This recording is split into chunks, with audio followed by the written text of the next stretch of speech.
The city of Rome is situated in the western part of Italy, near the river Tiber, which empties into the Tyrian Sea, about midway along the coast. From the sea, the city is distant 120 stades. Its first known inhabitants were certain barbarians, natives of the country called Sicels, who also occupied many other parts of Italy, and of whom not a few distinct memorials are left even to our time. Among other things, there are even some names of places said to be Sicel names, which show that this people formerly dwelt in the land. They were driven out by the Aborigines, who occupied the place in their turn. These were descendants of the Oenotrians, who inhabited the sea coast from Tarentum to Posidonia. They were a band of holy youths consecrated to the gods according to their local custom, and set out by their parents, it is said, to inhabit the country which heaven should give them. The Oenotrians were an Arcadian tribe who had of their own accord left the country then called Lycaonia, and now Arcadia, in search of a better land, under the leadership of Oenotrus, the son of Laocoon, from whom the nation received its name. Whilst the Aborigines occupied this region, the first who joined with them in their settlement were the Pelasgians, a wandering people who came from the country then called Haemonia and now Thessaly, where they had lived for some time. After the Pelasgians came the Arcadians from the city of Pallanteum, who had chosen as leader of their colony Evander, the son of Hermes, and the nymph Themis. These built a town beside one of the 7 hills that stands near the middle of Rome, calling the place Pallanteum, from their mother city in Arcadia. Not long afterwards, when Hercules came into Italy on his return home with his army from Eurythia, a certain part of his force, consisting of Greeks, remained behind to be settled near Pallanteum, beside another of the hills that are now enclosed within the city. This was then called by the inhabitants the Saturnian Hill, but is now called the Capitoline Hill by the Romans. The greater part of these men were Epians, who had abandoned their city in Elis after their country had been laid waste by Hercules. In the 16th generation after the Trojan War, the Albans united both these places into one settlement, surrounding them with a wall and a ditch. For until then there were only folds for cattle and sheep, and quarters of the other herdsmen, as the land round about yielded plenty of grass, not only for winter but also for summer pasture, by reason of the rivers that refresh and water it. The Albans were a mixed nation composed of Pelasgians, of Arcadians, of the Epians who came from Elis, and, last of all, of the Trojans who came into Italy with Aeneas, the son of Anchises and Aphrodite, after the taking of Troy. It is probable that a barbarian element also from among the neighbouring people, or a remnant of the ancient inhabitants of the place, was mixed with the Greek. But all these people, having lost their tribal designations, came to be called by one common name, Latins, after Latinus, who had been king of the country. The walled city, then, was built by these tribes in the 432nd year after the taking of Troy, and in the 7th Olympiad. The leaders of the colony were twin brothers of the royal family, Romulus being the name of one, and Remus of the other. On the mother's side they were descended from Aeneas, and were Dardanidae. It is hard to say with certainty who their father was, but the Romans believe them to have been the son of Mars. However, they did not both continue to be leaders of the colony, since they quarrelled over the command. But after one of them had been slain in the battle that ensued, Romulus, who survived, became the founder of the city, and called it after his own name. The great numbers of which the colony had originally consisted when sent out with him were now reduced to a few, the survivors amounting to 3,000 foot and 300 horse. When therefore the ditch was finished, the rampart completed, and the necessary work on the houses done, and the situation required that they should consider also what form of government they were going to have, Romulus called an assembly of the people by the advice of his grandfather, who had instructed him what to say, and told them that the city, considering that it was newly built, was sufficiently adorned both with public and private buildings. But he asked them all to bear in mind that these were not the most valuable things in cities, for neither in foreign wars, he said, are deep ditches and high ramparts sufficient to give the inhabitants an undisturbed assurance of their safety, but guarantee one thing only, namely, that they shall suffer no harm through being surprised by an incursion of the enemy, nor again when civil commotions afflict the state, do private houses and dwellings afford anyone a safe retreat. For these have been contrived by men for the enjoyment of leisure and tranquillity in their lives. And with them neither are those of their neighbours who plot against them prevented from doing them mischief, nor do they allow those who are plotted against to feel that they are free from any danger. And no city that has gained splendour from these adornments only has ever yet become prosperous and great for a long period.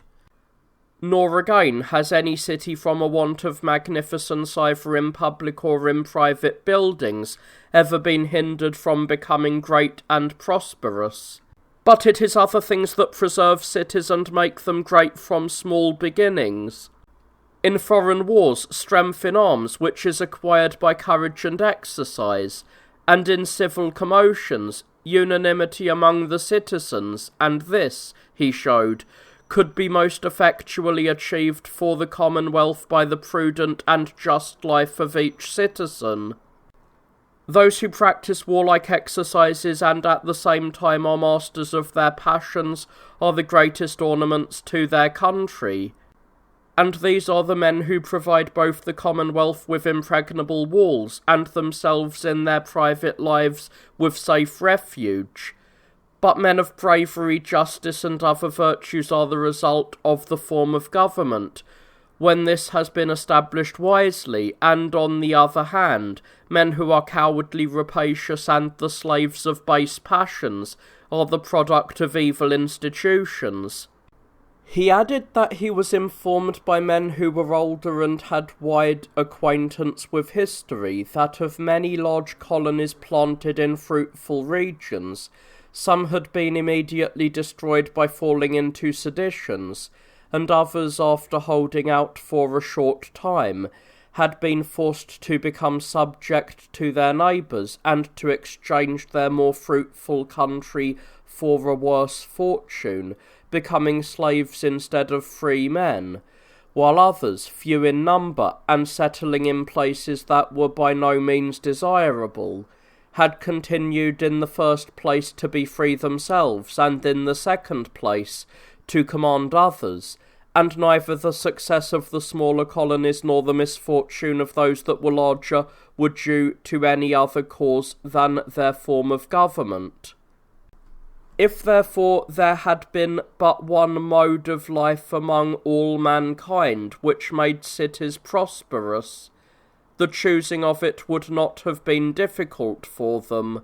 but as it was, he understood that there were many types of government among both the Greeks and the barbarians, and out of all of them he heard three especially commended by those who had lived under them, and of these systems none was perfect, but each had some fatal defect inherent in it, so that the choice among them was difficult. He therefore asked them to deliberate at leisure and say whether they would be governed by one man or by a few, or whether they would establish laws and entrust the protection of the public interest to the whole body of the people. And whichever form of government you establish, he said, I am ready to comply with your desires, for I neither consider myself unworthy to command, nor refuse to obey. So far as honours are concerned, I am satisfied with those you have conferred on me, first by appointing me leader of the colony, and again by giving my name to the city. For of these neither a foreign war, nor civil dissensions, nor time, that destroyer of all things that are excellent, nor any other stroke of hostile fortune, can deprive me, for both in life and in death these honours will be mine to enjoy for all time to come. Such was the speech that Romulus, following the instructions of his grandfather, as I have said, made to the people, and they, having consulted together by themselves, returned this answer: We have no need for a new form of government, and we are not going to change the one which our ancestors approved of as the best and handed down to us. In this we show both a deference for the judgment of our elders, whose superior wisdom we recognise in establishing it, and our own satisfaction with our present condition. For we could not reasonably complain of the form of government we now have, which has afforded us under our kings the greatest of human blessings, liberty, and the rule over others. Concerning the form of government, then, this is our decision, and to this honour we conceive none has so good a title as you yourself, by reason both of your royal birth and of your merit, but above all, because we have had you as leader of our colony, and recognise in you great ability and great wisdom, which we have seen displayed quite as much in your actions as in your words. Romulus, on hearing this, said that it was a great satisfaction to him to be judged worthy of the kingly office by his fellow men, but that he would not accept the honour until heaven too had given its sanction by favourable omens. And when the people approved, he appointed a day on which he proposed to consult the auspices concerning the sovereignty. And when the time was come, he rose at break of day, and went forth from his tent. Then taking his stand under the open sky in a clear space, and first offering the customary sacrifice, he prayed to King Jupiter, and to the other gods whom he had chosen for the patrons of the colony, that, if it was their pleasure he should be king of the city, some favourable sign might appear in the sky. After this prayer, a flash of lightning darted across the sky from left to right. Now the Romans look upon the lightning that passes from the left to the right as a favourable omen, having been thus instructed either by the Tyrians or by their own ancestors. The reason is, in my opinion, that the best seat and station for those who take the auspices is that which looks towards the east, from whence both the sun and the moon rise, as well as the planets and fixed stars, and the revolution of the firmament, by which all things contained in it are sometimes above the earth and sometimes beneath it, begins its circular motion thence. Now to those who look towards the east, the parts facing towards the north are on the left, and those extending towards the south are on the right, and the former are by nature more honourable than the latter. For in the northern part the pole of the axis upon which the firmament turns is elevated, and of the 5 zones which girdle the sphere, the one called the Arctic zone is always visible on this side, whereas in the southern part the other zone, called the Antarctic, is depressed and invisible on that side. So it is reasonable to assume that those signs in the heavens and in mid-air are the best, which appear on the best side, and since the parts that are turned towards the east have preeminence over the western parts, and of the eastern parts themselves the northern are higher than the southern, the former would seem to be the best. But some relate that the ancestors of the Romans from very early times, even before they had learned it from the Tyrians, looked upon the lightning that came from the left as a favourable omen, for they say that when Ascanius, the son of Aeneas, was warred upon and besieged by the Tyrians, led by their king Mezantius, and was upon the point of making a final sally out of the town, his situation being now desperate, he prayed with lamentations to Jupiter and to the rest of the gods to encourage this sally with favourable omens, and thereupon out of a clear sky there appeared a flash of lightning coming from the left, and as this battle had the happiest outcome, this sign continued to be regarded as favourable by his posterity. When Romulus, therefore, upon the occasion mentioned, had received the sanction of heaven, he called the people together in an assembly, and having given them an account of these omens, he was chosen king by them, and established it as a custom to be observed by all of his successors,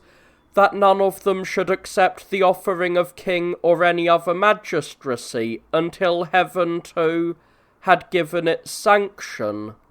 And this custom relating to the auspices long continued to be observed by the Roman people, not only while the city was ruled by kings, but also after the overthrow of the monarchy, in the election of their consuls, praetors, and other legal magistrates. But it has fallen into disuse in our days, except as a certain semblance of it remains merely for form's sake. For those who are about to assume the magistracies pass the night out of doors, and, rising at break of day, offer certain prayers under the open sky,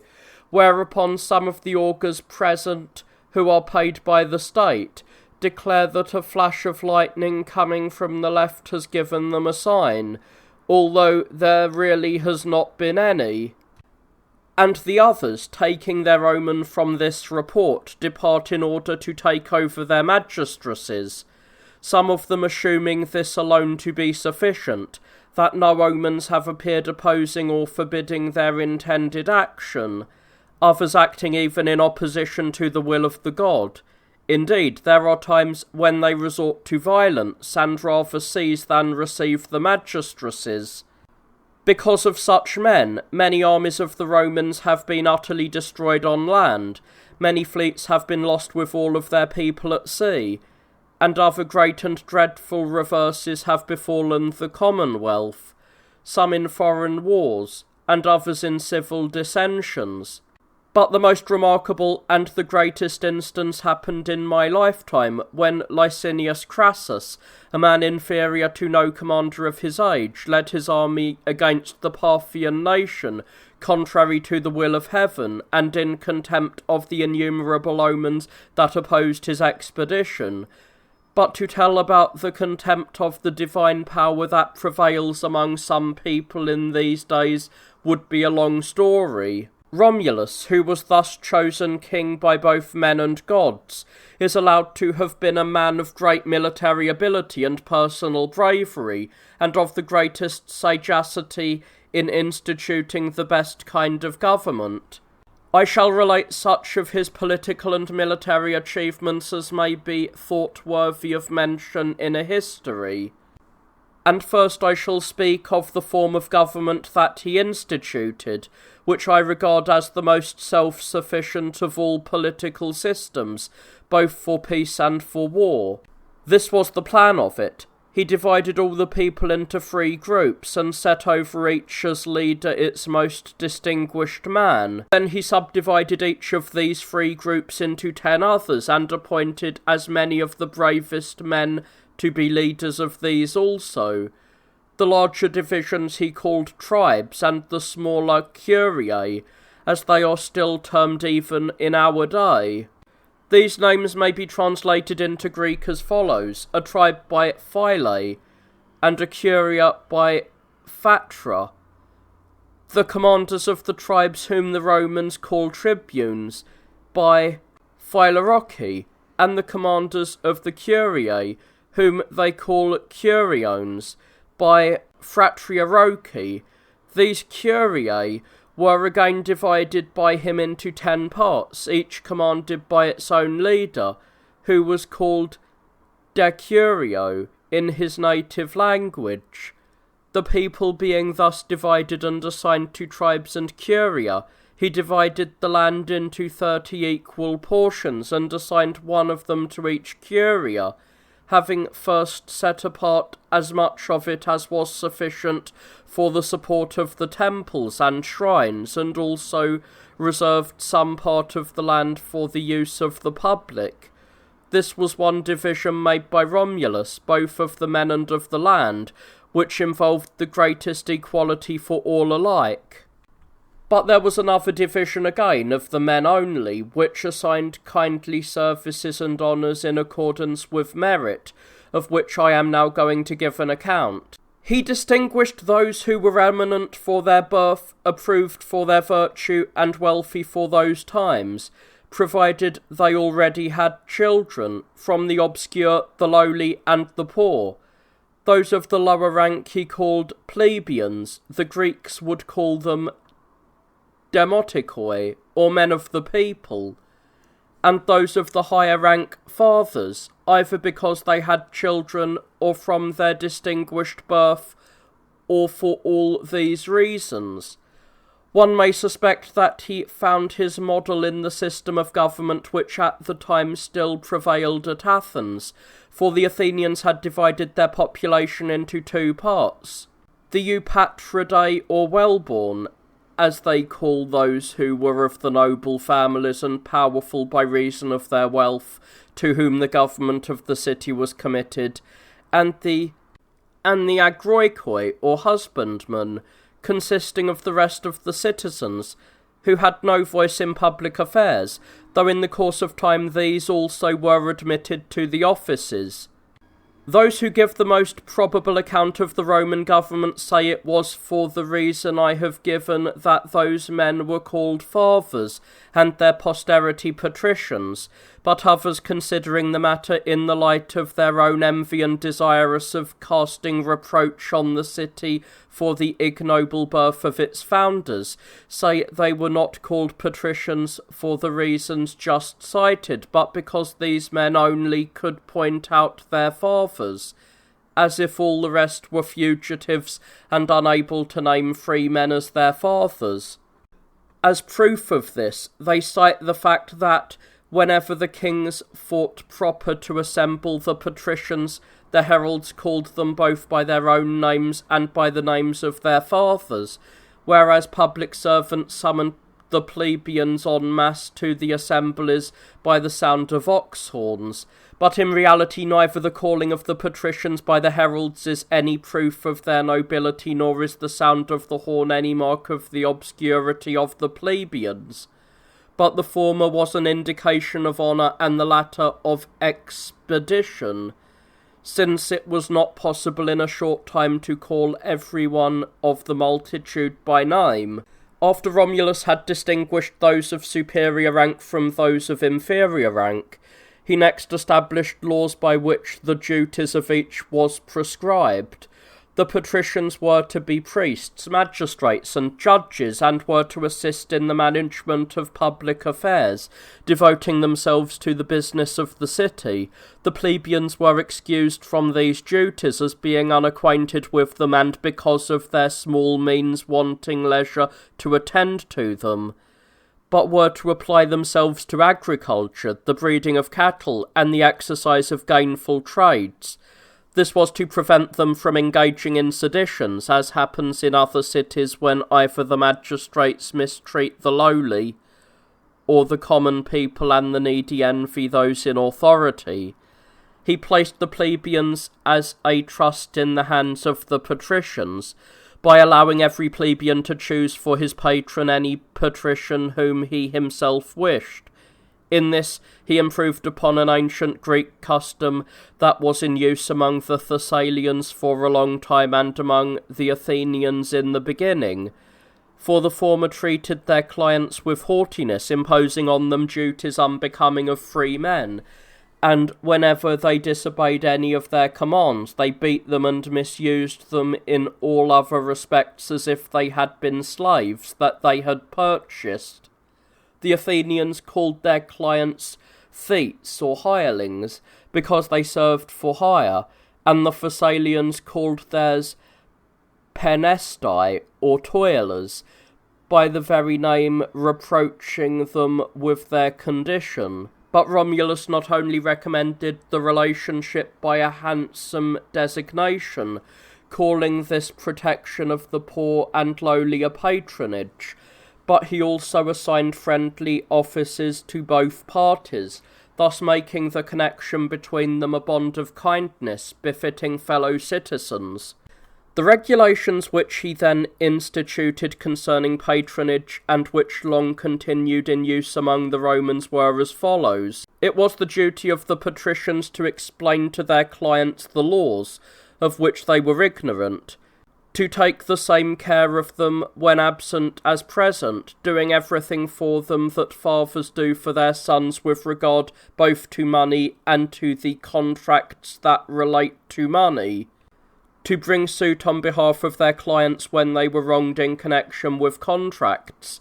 and to defend them against any who brought charges against them, and to put the matter briefly, to secure for them in private and public affairs all the tranquillity of which they particularly stood in need. It was the duty of the clients to assist their patrons in providing dowries for their daughters upon their marriage if the fathers had not sufficient means, to pay the ransom to the enemy if any of them or their children were taken prisoner, to discharge out of their own purse their patrons' losses in private suits, and the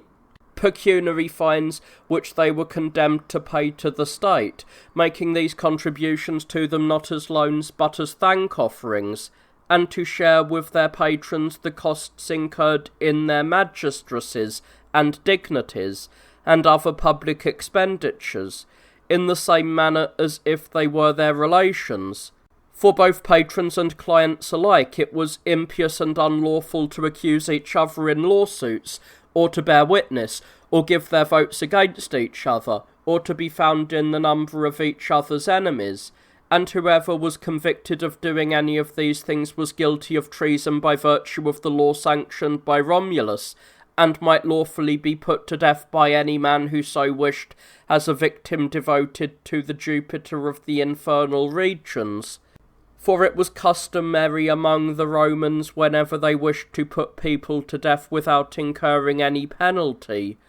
to devote their person to some god or other, and particularly to the gods of the lower world, and this was the course what Romulus then adopted. Accordingly, the connections between the clients and patrons continued for many generations, differing in no wise from the ties of blood relationship, and being handed down to their children and their children's children. And it was a matter of great praise to men of illustrious families to have as many clients as possible, and not only to preserve the succession of hereditary patronage, but also by their own merit to acquire others. And it is incredible how great the contest of goodwill was between the patrons and clients, as each side strove not to be outdone by the other in kindness, the clients feeling that they should render all possible services to their patrons, and the patrons wishing by all means not to occasion any trouble to their clients, and accepting no gifts of money, so superior was their manner of life to all pleasure. For they measured their happiness by virtue, not by fortune. It was not only in the city itself that the plebeians were under the protection of the patricians, but every colony of Rome and every city that had joined in alliance and friendship with her, and also every city conquered in war that had such protectors and patrons among the Romans as they wished. And the Senate has often referred the controversies of these cities and nations to their Roman patrons and regarded their decisions as binding. And indeed, so secure was the Romans' harmony, which owed its birth to the regulations of Romulus, that they never in the course of 630 years proceeded to bloodshed and mutual slaughter, though many great controversies arose between the populace and their magistrates concerning public policy, as is apt to happen in all cities, whether large or small, but by persuading and informing one another, by yielding in some things and gaining other things from their opponents, who yielded in turn, they settled their disputes in a manner befitting fellow citizens. But from the time that Gaius Gracchus, who holding the tribunician power destroyed the harmony of the government, they have been perpetually slaying and banishing one another from the city, and refraining from no irreparable acts in order to gain the upper hand. However, for the narration of these events another occasion will be more suitable. As soon as Romulus had regulated these matters, he determined to appoint senators to assist him in administering the public business, and to this end he chose 100 men from among the patricians, selecting them in the following manner. He himself appointed one, the best one of their whole number, to whom he thought fit to entrust the government of the city, whenever he himself should lead the army beyond the borders. He next ordered each of the tribes to choose 3 men who were then at the age of greatest prudence and were distinguished by their birth. After these 9 were chosen, he ordered each curia likewise to name 3 patricians who were the most worthy, then adding to the first 9, who had been named by the tribes, the 90 who were chosen by the curia, and appointing as their head the man he himself had first selected, he completed the number of 100 senators. The name of this council may be expressed in Greek as Gerousia, or Council of Elders, and it is called by the Romans to this day, but whether it received its name from the advanced age of the men who were appointed to it or from their merit I cannot say for certain, for the ancients used to call the older men and those of greatest merit elders. The members of the Senate were called conscript fathers, and they retained that name down to my time. This council also was a Greek institution, at any rate the Greek kings, both those who inherited the realms of their ancestors and those who were elected by the people themselves to be their rulers, had a council composed of the best men, as both Homer and the most ancient of the poets testifies, and the authority of the ancient kings was not arbitrary and absolute, as it is in our days. Having made these regulations, he distinguished the honours and powers which he wished each class to have. For the king he had reserved these prerogatives. In the first place, the supremacy in religious ceremonies and sacrifices and the conduct of everything relating to the worship of the gods. Secondly, the guardianship of the laws and customs of the country, and the general oversight of justice in all cases, whether founded on the law of nature or the civil law. He was also the judge in person of the greatest crimes, leaving the lesser to the senators, but seeing to it that no error was made in their decisions. He was to summon the Senate and call together the people's assembly, to deliver his opinion first and carry out the decision of the majority. These prerogatives he granted to the king, and in addition, the absolute command in war. To the Senate he assigned honour and authority as follows: to deliberate and give their votes concerning everything the king should refer to them, the decision of the majority to prevail. This also Romulus took over from the constitution of the Lacedaemonians, for their kings too did not have arbitrary power to do everything they wished, but the Gerousia exercised complete control of public affairs. To the populace he granted these three privileges: to choose magistrates, to ratify laws, and to decide concerning war whenever the king left the decision to them. Yet even in these matters their authority was not unrestricted, since the concurrence of the Senate was necessary to give effect to their decisions. The people did not give their votes all at the same time, but were summoned to meet by curia, and whatever was resolved upon by the majority of the curia was reported to the Senate. But in our day this practice is reversed, since the Senate does not deliberate upon the resolutions passed by the people, but the people have full power over the decrees of the Senate. And which of the two customs is better I leave it open to others to determine. By this division of authority not only were the civil affairs administered in a prudent and orderly manner, but the business of war also was carried on with dispatch and strict obedience. For whenever the king thought it proper to lead out his army, there was then no necessity for tribunes to be chosen by tribes, or centurions by centuries, or commanders of the horse appointed, nor was it necessary for the army to be numbered,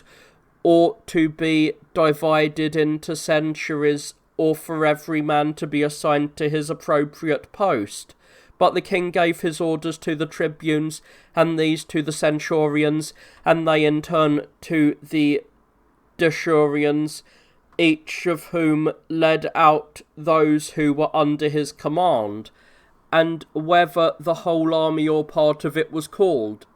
at a single summons they presented themselves ready with arms in hand at the designated spot. By these institutions Romulus sufficiently regulated and suitably disposed the city both for peace and for war,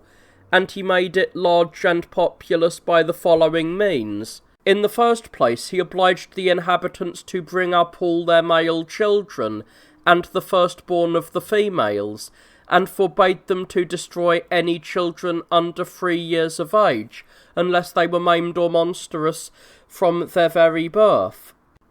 These he did not forbid their parents to expose, provided they first showed them to their 5 nearest neighbours, and these also approved.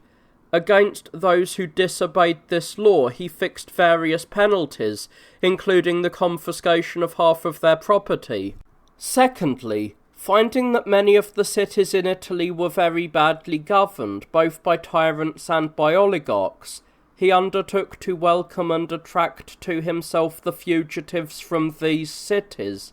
who were very numerous, paying no regard either to their calamities or to their fortunes, provided only that they were free men.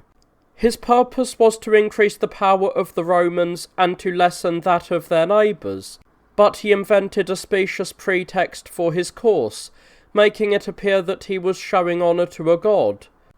For he consecrated the place between the capital and the citadel, which is now called in the language of the Romans the space between the 2 groves, a term that was really descriptive at the time of the actual conditions, as the place was shaded by thick woods on both sides where it joined the hills,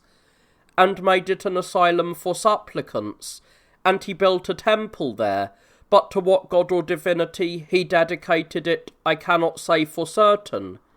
He engaged under the colours of religion to protect those who fled to it from suffering any harm at the hands of their enemies, and if they chose to remain with him, he promised them citizenship and a share of the land he should take from the enemy, and people came flocking thither from all parts, fleeing from their calamities at home. Nor had they afterwards any thought of removing to any other place, but were held there by daily instances of his sociability and kindness. There was yet a third policy of Romulus, which the Greeks ought to have practised above all others, it being, in my opinion, the best of all political measures, as it laid the most solid foundation for the liberty of the Romans,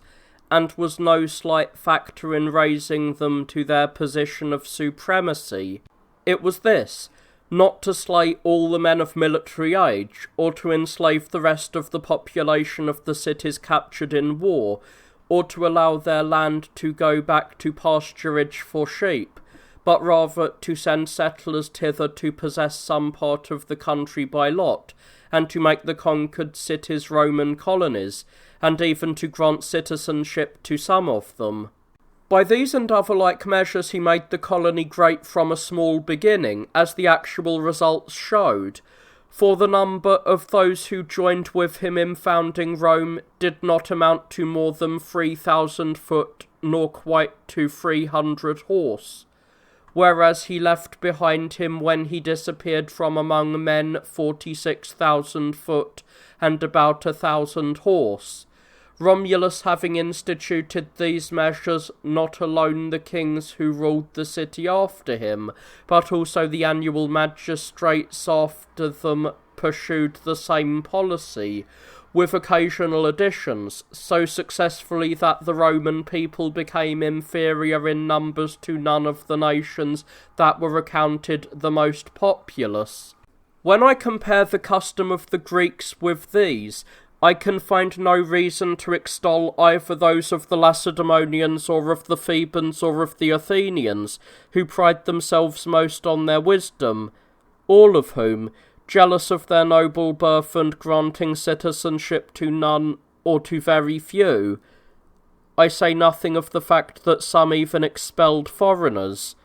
not only received no advantage from this haughty attitude, but actually suffered the greatest harm because of it. Thus the Spartans, after their defeat at Leuctra, when they lost 1,700 men, were no longer able to restore their city to its former position after that calamity, but shamefully abandoned their supremacy, and the Thebans and Athenians,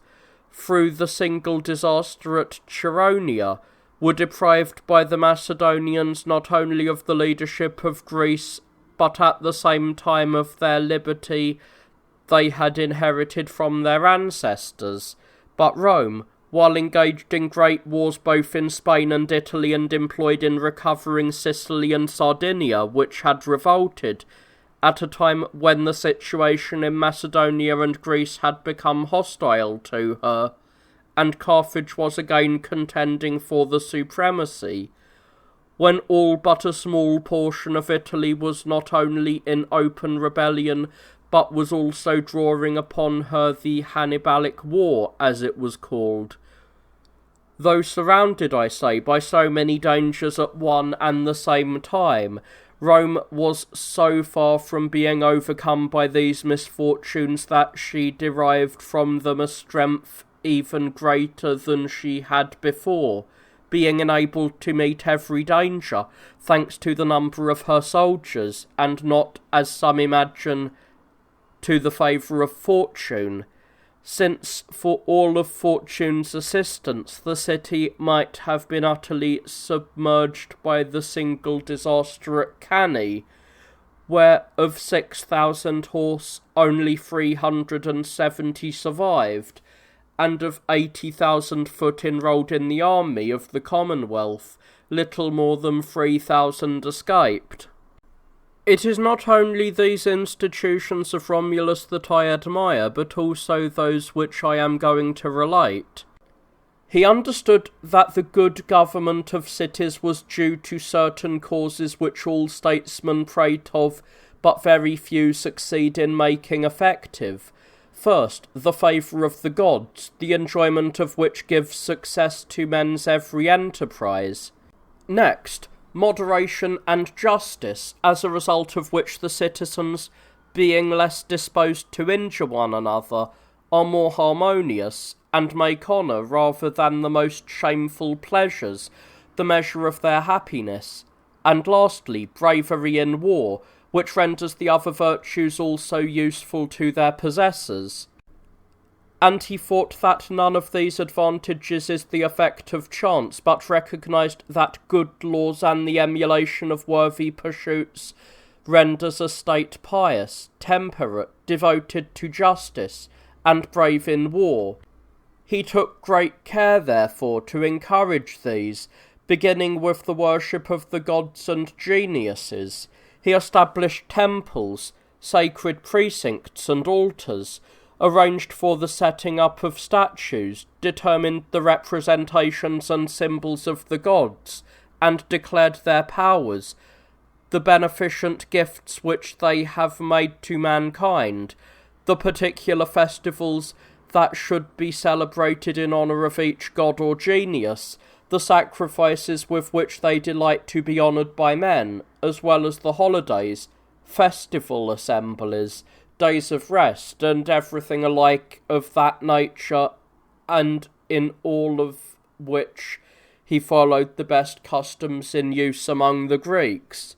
But he rejected all the traditional myths concerning the gods that contain blasphemies or calumnies against them, looking upon these as wicked, useless, and indecent, and unworthy not only of the gods, but even of good men, and he accustomed people both to think and to speak the best of the gods, and to attribute to them no conduct that was unworthy of their blessed nature. Indeed, there is no tradition among the Romans either of Caelus being castrated by his own sons, or of Saturn destroying his own offspring to secure himself from their attempts on him, or of Jupiter dethroning Saturn and confining his own father in the dungeon of Tartarus, or indeed of wars, wounds, or bonds of the gods,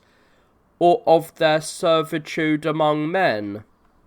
And no festival is observed among them as a day of mourning, or by the wearing of black garments, and the beating of breasts, and the lamentations of women, because of the disappearance of deities, such as the Greeks perform in commemorating the rape of Persephone, and the adventures of Dionysius, and all the other things of like nature. And one will see among them, even though their manners are now corrupted, no ecstatic transports, no corybantic frenzies, no begging under the colour of religion, no bacchanalias or secret mysteries, no all-night vigils of men and women together in the temple, nor any other mummery of this kind, but alike in all their words and actions with respect to the gods, a reverence is shown such as is seen among neither Greeks nor barbarians. And the thing which I myself have marvelled at the most, notwithstanding the influx into Rome of innumerable nations which are under every necessity of worship of their ancestral gods according to the customs of their respective countries, yet the city has never officially adopted any of these foreign practices, as has been the experience of many cities in the past. But even though she has, in pursuance of oracles, introduced certain rites from abroad, she celebrates them in accordance with her own traditions, after banishing all fabulous claptrap. The rites of the Idaean goddess are a case in point, for the praetors perform sacrifices and celebrate games in her honour every year according to the Roman custom, but the priest and priestess of the goddess are Phrygians, and it is they who carry her image in procession through the city, begging alms in her name according to their custom, and wearing figures upon their breasts, and striking the timbrels while their followers played tunes upon their flutes in honour of the mother of the gods. But by a law and decree of the Senate, no native Roman walks in procession through the city arrayed in a party-coloured robe, begging alms, or escorted by flute players, or worships the god with the Phrygian ceremonies. So cautious are they about admitting any foreign religious custom, and so great is their aversion to all pompous display that is wanting in decorum. Let no one imagine, however, that I am not sensible that some of the Greek myths are useful to mankind, part of them explaining as they do the works of nature by allegories, others being designed as a consolation for human misfortune, some freeing the mind of its agitations and terrors and clearing away unsound opinions, and others invented for some other useful purpose. But although I am as well acquainted as anyone with these matters, nevertheless my attitude towards the myths is one of caution, and I am more inclined to accept the theology of the Romans, when I consider that the advantage from the Greek myths are slight and cannot be of profit to many, but only to those who have examined the end for which they are designed, and this philosophic attitude is shared by few.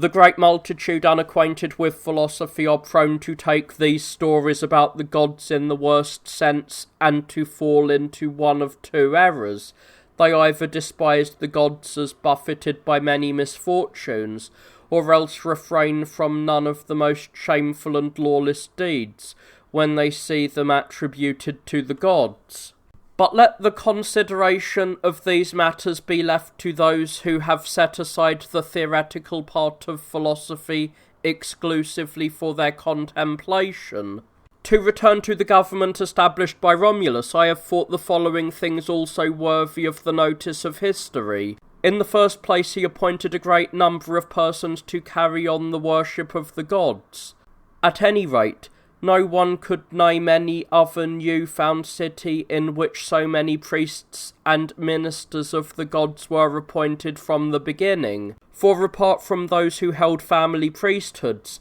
60 were appointed in his reign to perform by tribes and curia the public sacrifices on behalf of the commonwealth. I am merely repeating what Terentius Varro, the most learned man of his age, has written in his Antiquities. In the next place, whereas others generally choose in a careless and inconsiderate manner those who are to preside over religious matters, some thinking fit to make public sale of this honour and others disposing of it by lot, he would not allow the priesthood to be either purchased for money or assigned by lot, but made a law that each curia should choose 2 men over 50 years of age, of distinguished birth and exceptional merit, of competent fortune, and without any bodily defects, and he ordered that these should enjoy their honours not for any fixed period, but for life, freed from military service by their age and from civil burdens by the law. And because some rites were to be performed by women, others by children whose fathers and mothers were living, to the end that these also might be administered in the best manner, he ordered that the wives of the priests should be associated with their husbands in the priesthood, and that in the case of any rites which men were forbidden by the law of the country to celebrate, their wives should perform them, and their children should assist as their duties required, and that the priests who had no children should choose out of the other families of each curia the most beautiful boy and girl, the boy to assist in the rites until the age of manhood, and the girl so long as she remained unmarried. These arrangements also he borrowed, in my opinion, from the practices of the Greeks. For all the duties that are performed in the Greek ceremonies by the maidens whom they call araphoroi are performed by those whom the Romans call tutelati, who wear on their heads the same kind of crowns by which the statues of the Ephesian Artemis are adorned among the Greeks. And all the functions which among the Tyrians and still earlier among the Pelasgians were performed by those they call the Cadmili, in the rites of the curates and in those of the great gods, were performed in the same manner by those attendants of the priests who are now called by the Romans the Camilli. Furthermore, Romulus ordered one soothsayer out of each tribe to be present at the sacrifices. This soothsayer we call the Hieroskopos, or inspector of the vitals, and the Romans, preserving something of the ancient name Aruspex. He also made a law that all the priests and ministers of the gods should be chosen by the Curae,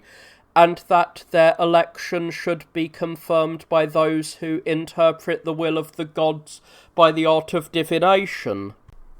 After he had made these regulations concerning the ministers of the gods, he again, as I have said, assigned the sacrifices in an appropriate manner to the various curae, appointing for each of them gods and geniuses whom they were always to worship, and determined the expenditures for the sacrifices, which were to be paid to them out of the public treasury. The members of each curia performed their appointed sacrifices together with their own priests, and on holy days they feasted together at the common table.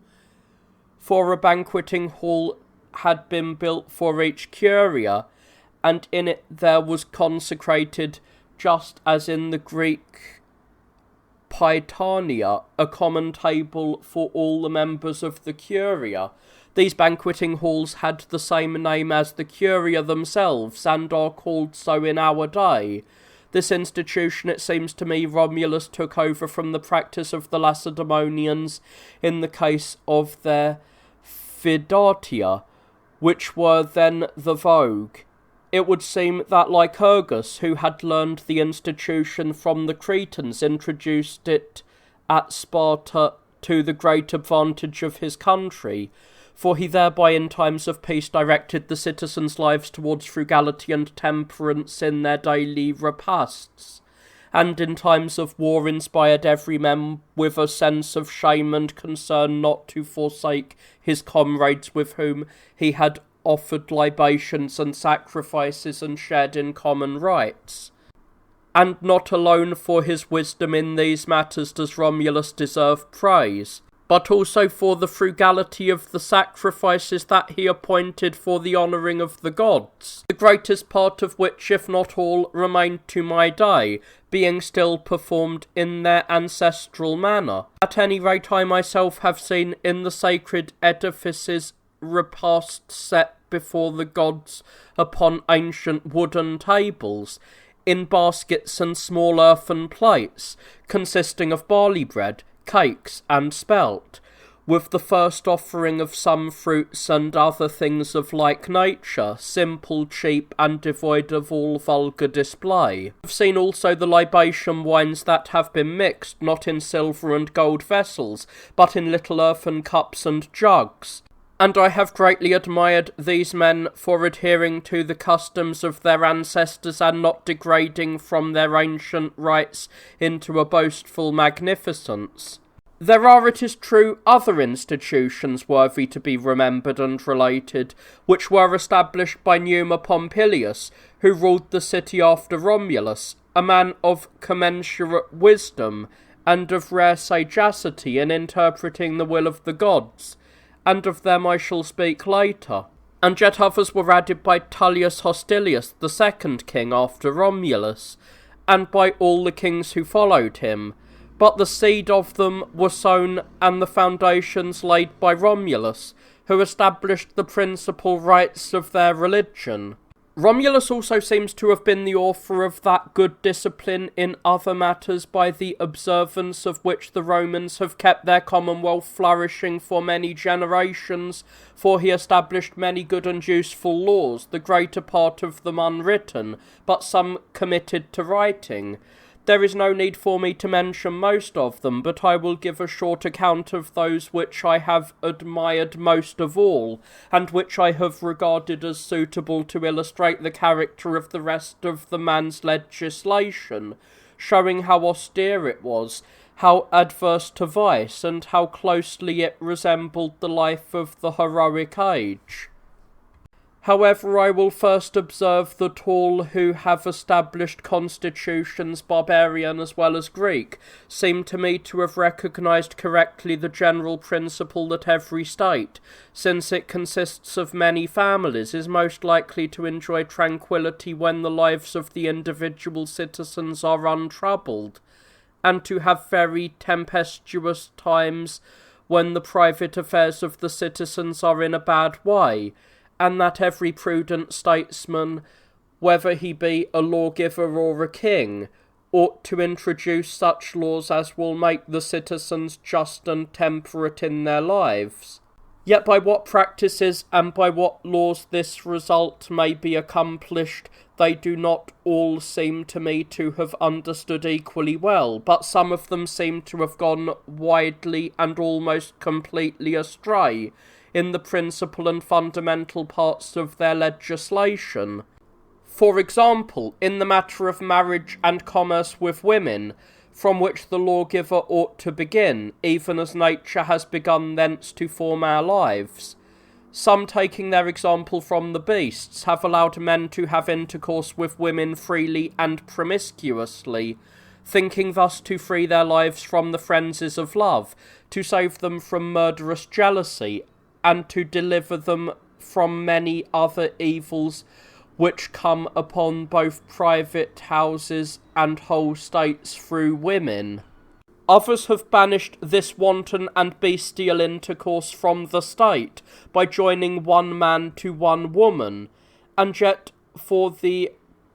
preservation of the marriage ties and the chastity of women, they have never attempted to make even the slightest regulation whatsoever, but have given up the idea as something impracticable.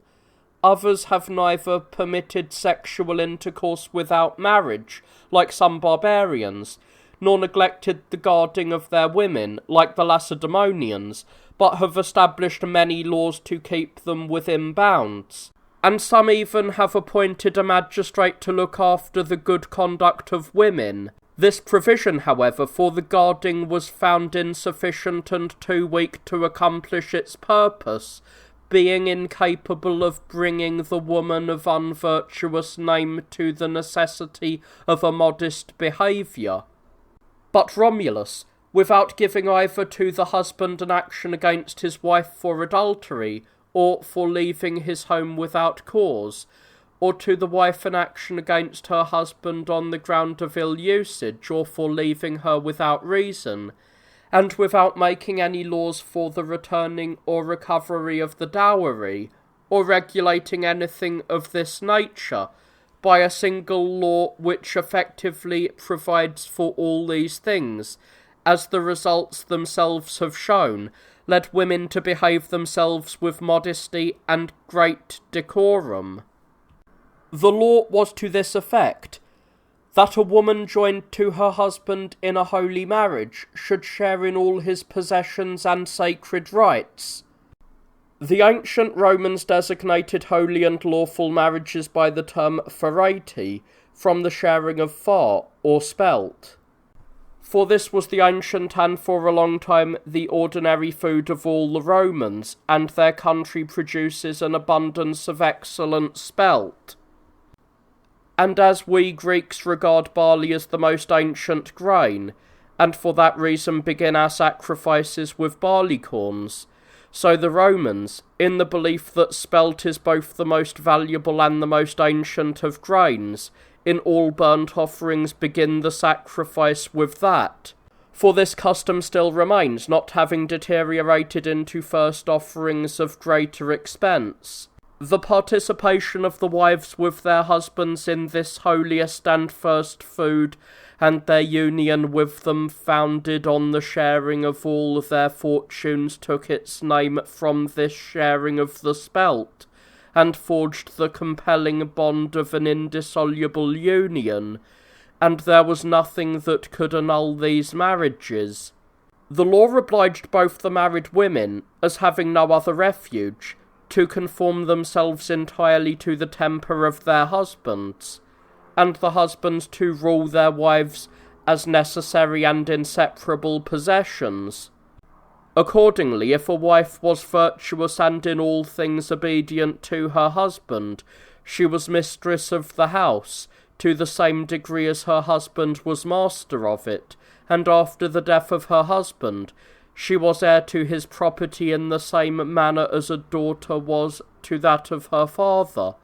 That is, if he died without children and intestate, she was mistress of all that he left. If he had children, she shared equally with them. But if she did any wrong, the injured party was her judge and determined the degree of her punishment.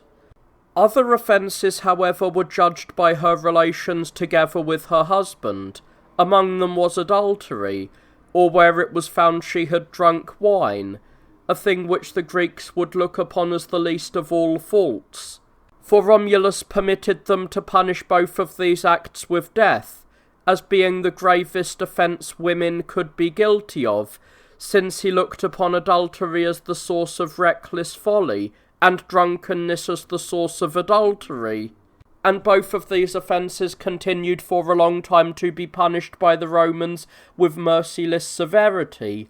The wisdom of this law concerning wives is attested by the length of time it was in force, for it is agreed that during the space of 520 years no marriages were ever dissolved at Rome, but it is said that in the 137th Olympiad, in the consulship of Marcus Pomponius and Gaius Papirius, Spurius Carvillus, a man of distinction, was the first to divorce his wife,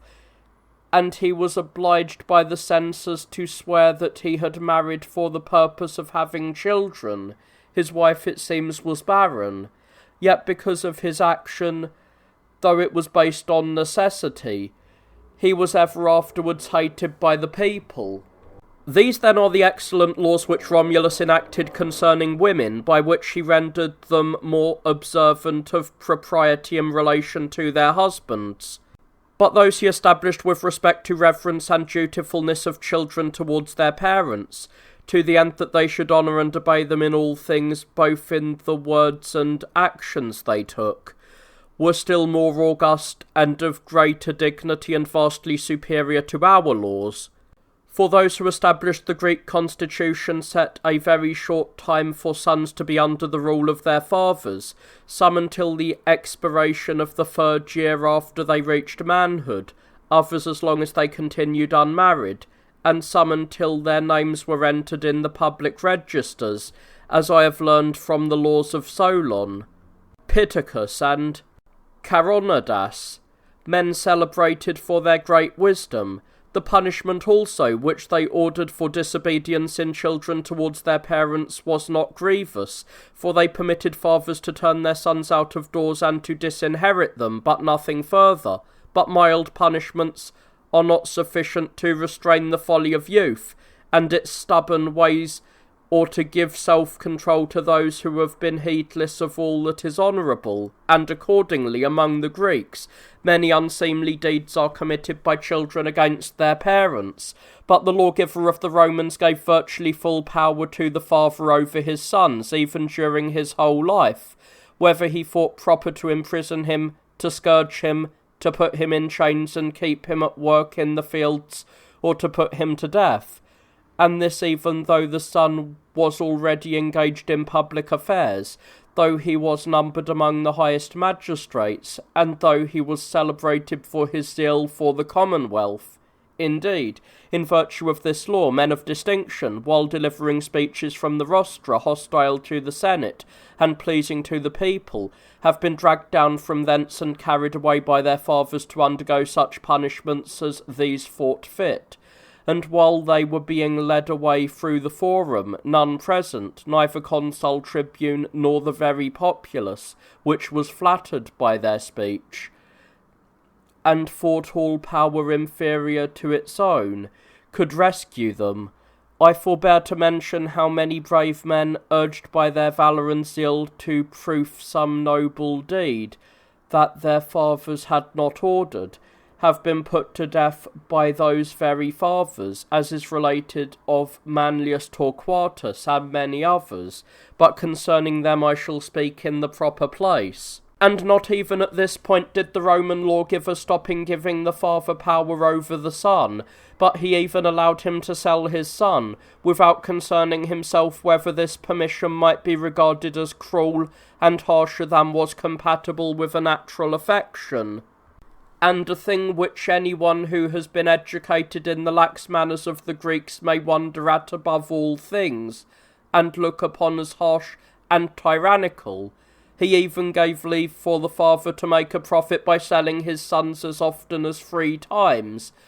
thereby giving greater power to the father over his son than to the master over his slaves. For a slave who has once been sold and has later obtained his liberty is his own master ever after, but a son who had once been sold by his father, if he became free, came again under his father's power, and if he was a second time sold and a second time freed, he was still, as the first, his father's slave, but after the 3rd sale he was freed from his father. This law, whether written or unwritten, I cannot say positively which, the kings observed in the beginning, looking upon it as the best of all laws,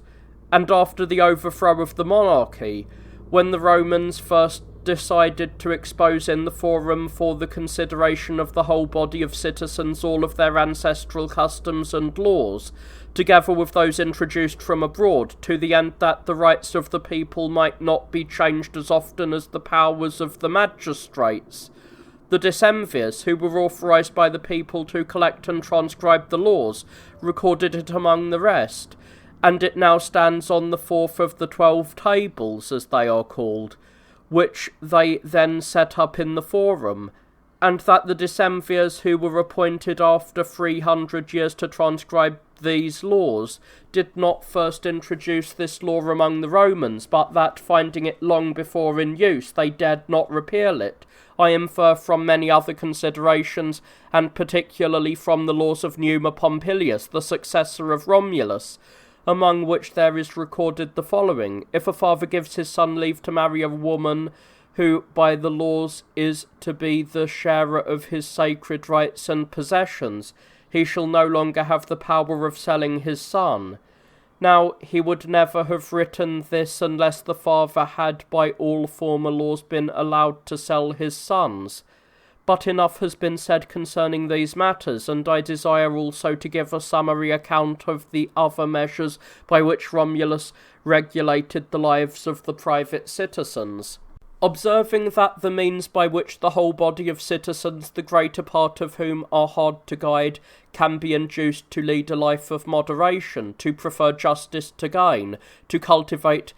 perseverance in hardships, and to look upon nothing as more valuable than virtue, is not oral instruction, but the habitual practice of such employments as lead to each virtue, and knowing that the great mass of men come to practice them through necessity rather than choice, and hence, if there is nothing to restrain them, return to their natural disposition as appointed slaves and foreigners to exercise those trades that are sedentary and mechanical and promote shameful passions, looking upon them as the destroyers and corrupters both of the bodies and souls of all who practice them, and such trades were for a very long time held in disgrace by the Romans, and were carried on by none of the native-born citizens. The only employments he left to free men were 2, agriculture and warfare, for he observed that men so employed become masters of their appetite,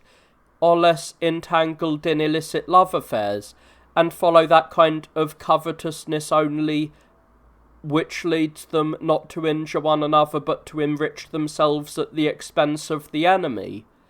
But as he regarded each of these occupations, when separate from the other, as incomplete and conducive to fault-finding, instead of appointing one part of the men to till the land and the other to lay waste to the enemy's country, according to the practice of the Lacedaemonians,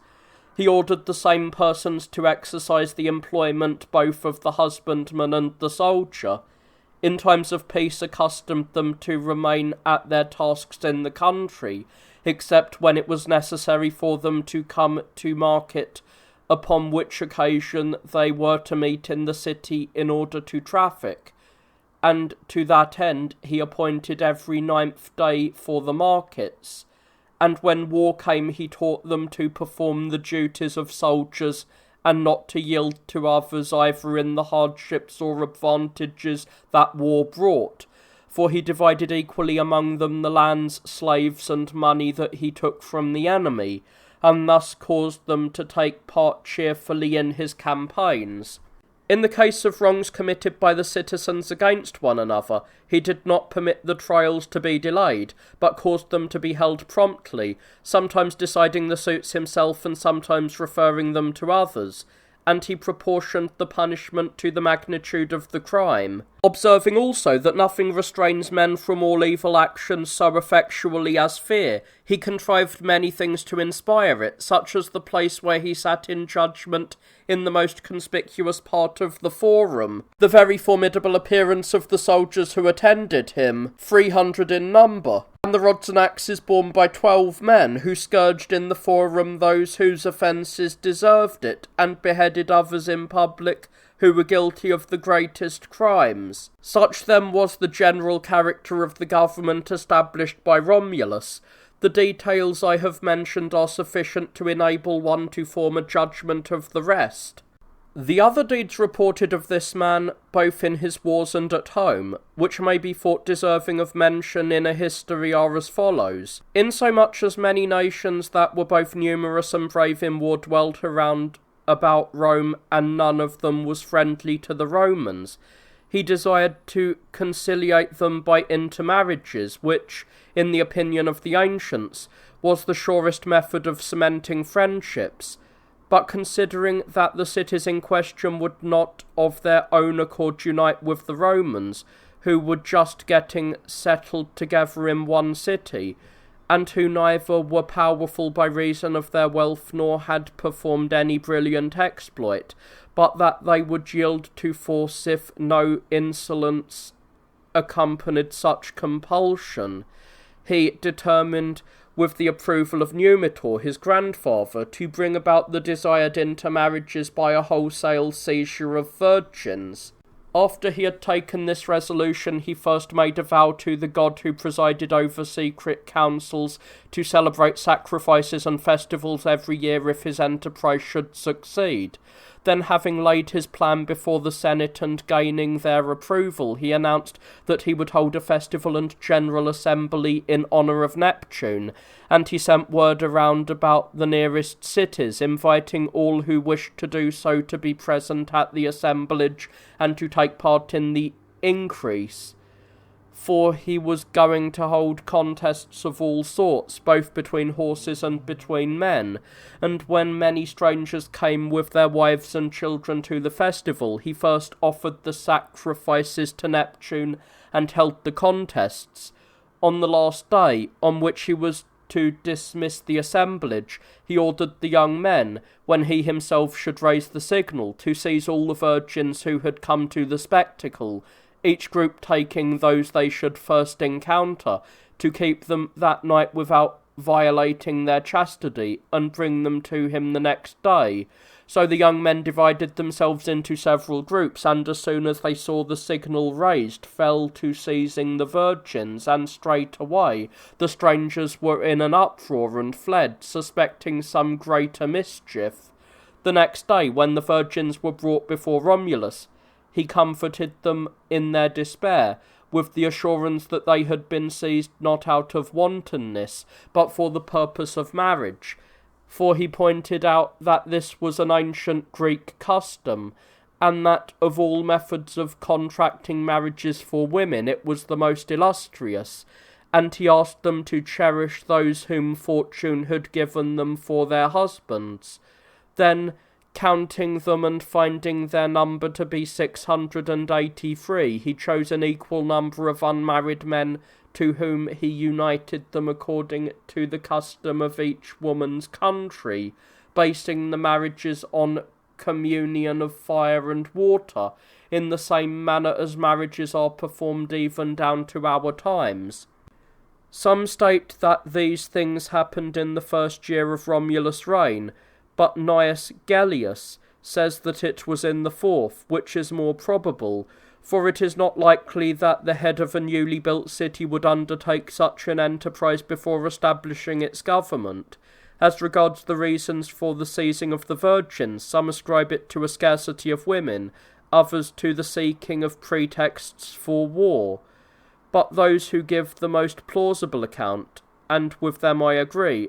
attribute it to the design of contracting an alliance with the neighbouring cities, founded on affinity. And the Romans even to my day continued to celebrate the festival then instituted by Romulus, calling it the Consualia, in the course of which a subterranean altar erected near the Circus Maximus is uncovered by the removal of the soil around about it, and honoured with sacrifices and burnt offerings of first fruit, and a course is run both by horses yoked to chariots and by single horses.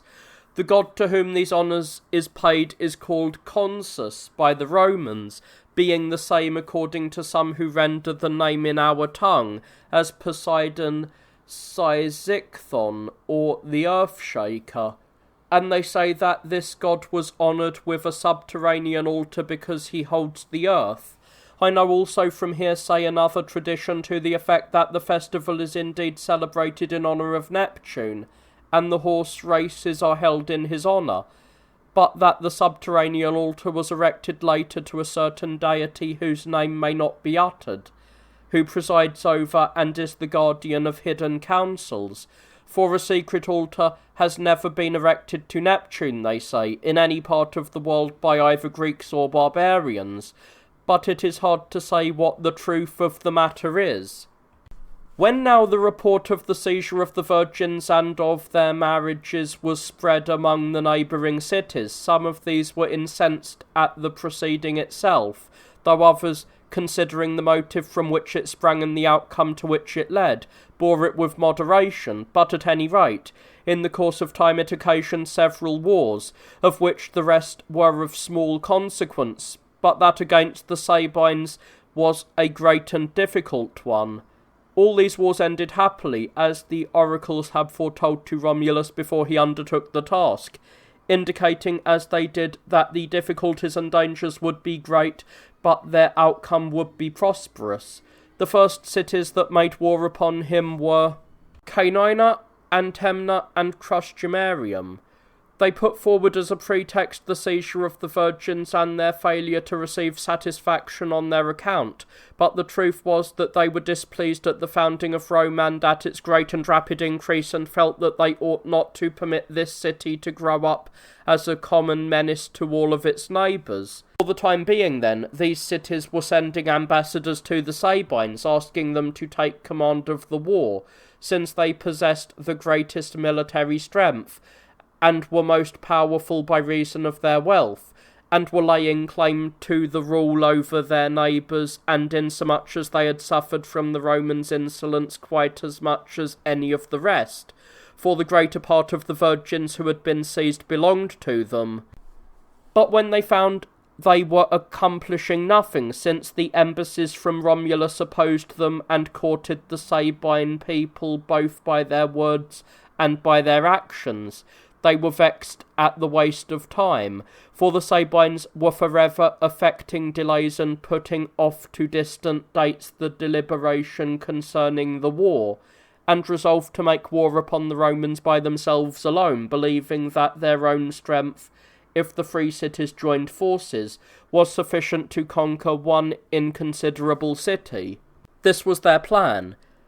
But they did not assemble together promptly enough in one camp, since the Canonenses, who seemed to be most eager in promoting the war, rashly set out ahead of the others. When these men then had taken the field and were wasting the country that bordered on their own, Romulus led his army out, and unexpectedly falling upon the enemy while they were as yet off their guard, he made himself master of their camp, which was but just completed, then following close upon the heels of those who fled into the city, where the inhabitants had not as yet learned of the defeat of their forces, and finding the walls unguarded and the gate unbarred, he took the town by storm, And when the king of the Canaanenses met him with a strong body of men, he fought with him, and slaying him with his own hands, stripped him of his arms. The town being taken in this manner, he ordered the prisoners to deliver up their arms, and taking such of their children for hostages as he thought fit,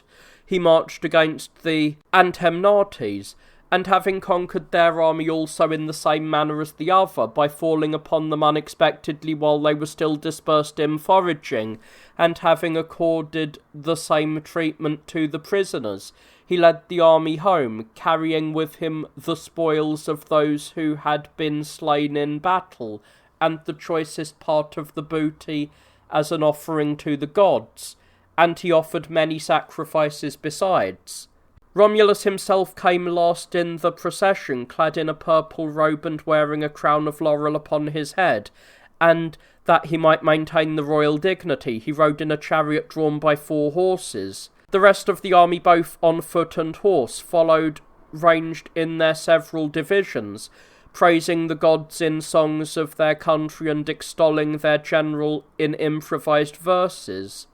They were met by the citizens with their wives and children, who, ranging themselves on each side of the road, congratulated them upon their victory, and expressed their welcome in every other way.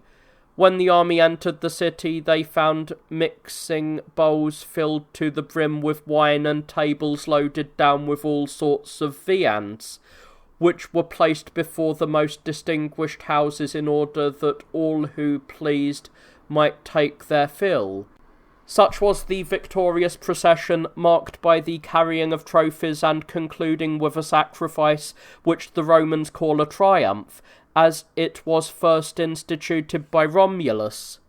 But in our day the triumph has become a very costly and ostentatious pageant, being attended with a theatrical pomp that is designed rather as a display of wealth than as approbation of valour, and it has departed in every respect from its ancient simplicity. After the procession and the sacrifice, Romulus built a small temple on the summit of the Capitoline hill to Jupiter, whom the Romans call Feretrius. Indeed, the ancient traces of it still remains, of which the longest sides are less than 15 feet. In this temple he consecrated the spoils of the king of the Canaanenses, whom he had slain with his own hand. As for Jupiter Ferretius, to whom Romulus dedicated these arms, one will not err from the truth whether one wishes to call him Tropiochus or Scylophorus, as some will have it, or since he excels all things and comprehends universal nature and motion, Hyperphrates. After the king had offered to the gods the sacrifices of thanksgiving and the first fruits of victory, before entering upon any other business, he assembled the Senate to deliberate with them in what manner the conquered cities should be treated, and he himself first delivered the opinion he thought best. When all the senators who were present had approved of the counsels of their chief as both safe and brilliant, and had praised all the other advantages that were likely to accrue from them to the Commonwealth, not only for the moment, but for all future time, he gave command for the assembling of all the women belonging to the race of the Antemnates and of the Canaanensis, who had been seized with the rest. And when they had assembled, lamenting, throwing themselves at his feet and bewailing the calamities of their native cities, he commanded them to cease their lamentations and be silent, then spoke to them as follows: Your fathers and brothers and your entire cities deserve to suffer every severity for having preferred to our friendship a war that was neither necessary nor honourable. We, however, have resolved for many reasons to treat them with moderation, for we do not only fear the vengeance of the gods, which ever threatens the arrogant, and dread the ill will of men, but we are also persuaded that mercy contributes not a little to alleviate the common ills of mankind, and we realize that we ourselves may one day stand in need of that of others, and we believe that to you, whose behaviour towards your husbands has thus far been blameless, this will be no small honour and favour. We suffer this offence of theirs therefore to go unpunished, and take from your fellow citizens neither their liberty nor their possessions nor any other advantages they enjoy. And both to those who desire to remain there and to those who wish to change their abode, we grant full liberty to make their choice, not only without danger but without fear of repenting, but to prevent their ever repeating their fault or the finding of any occasion to induce their cities to break off their alliance with us, the best means we consider, and that which at the same time will conduce to the reputation and security of both, is for us to make these cities colonies of Rome, and to send a sufficient number of our own people from here to inhabit them jointly with your fellow citizens. Depart therefore with good courage, and redouble your love and regard for your husbands, to whom your parents and brothers owe their preservation, and your countries their liberty. The women, hearing this, were greatly pleased, and shedding many tears of joy left the forum. But Romulus sent a colony of 300 men into each city, to whom these cities gave a third part of their land to be divided among them by lot, and those of the Canaanenses and Antemnates who desired to remove to Rome they brought thither together with their wives and children, permitting them to retain their allotments of land and to take with them all their possessions. And the king immediately enrolled them, numbering no less than 3,000 in the tribes and the curiae, so that the Romans had then for the first time 6,000 foot in all upon the register.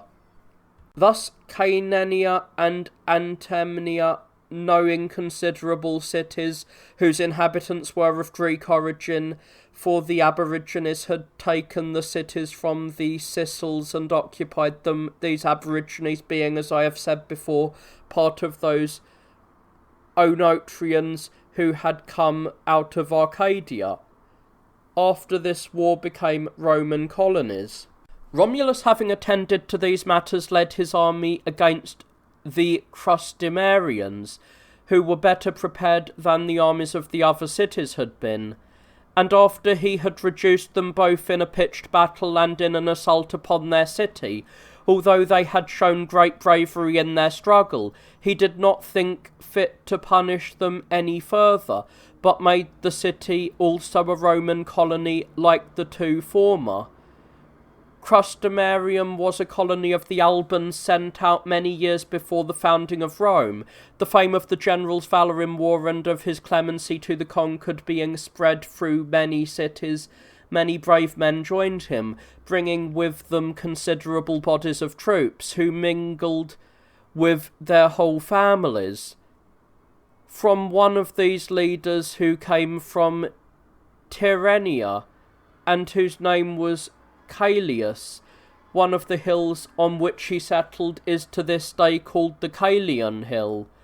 Whole cities also submitted to him, beginning with Majulia, and became Roman colonies. But the Sabines, seeing these things, were displeased, and blamed one another for not having crushed the power of the Romans while it was still in its infancy, instead of which they were now to contend with it while it was greatly increased. They determined therefore to make amends for their former mistake by sending out an army of respectable size, and soon afterwards assembling a general council in the greatest and most famous city in their nation, called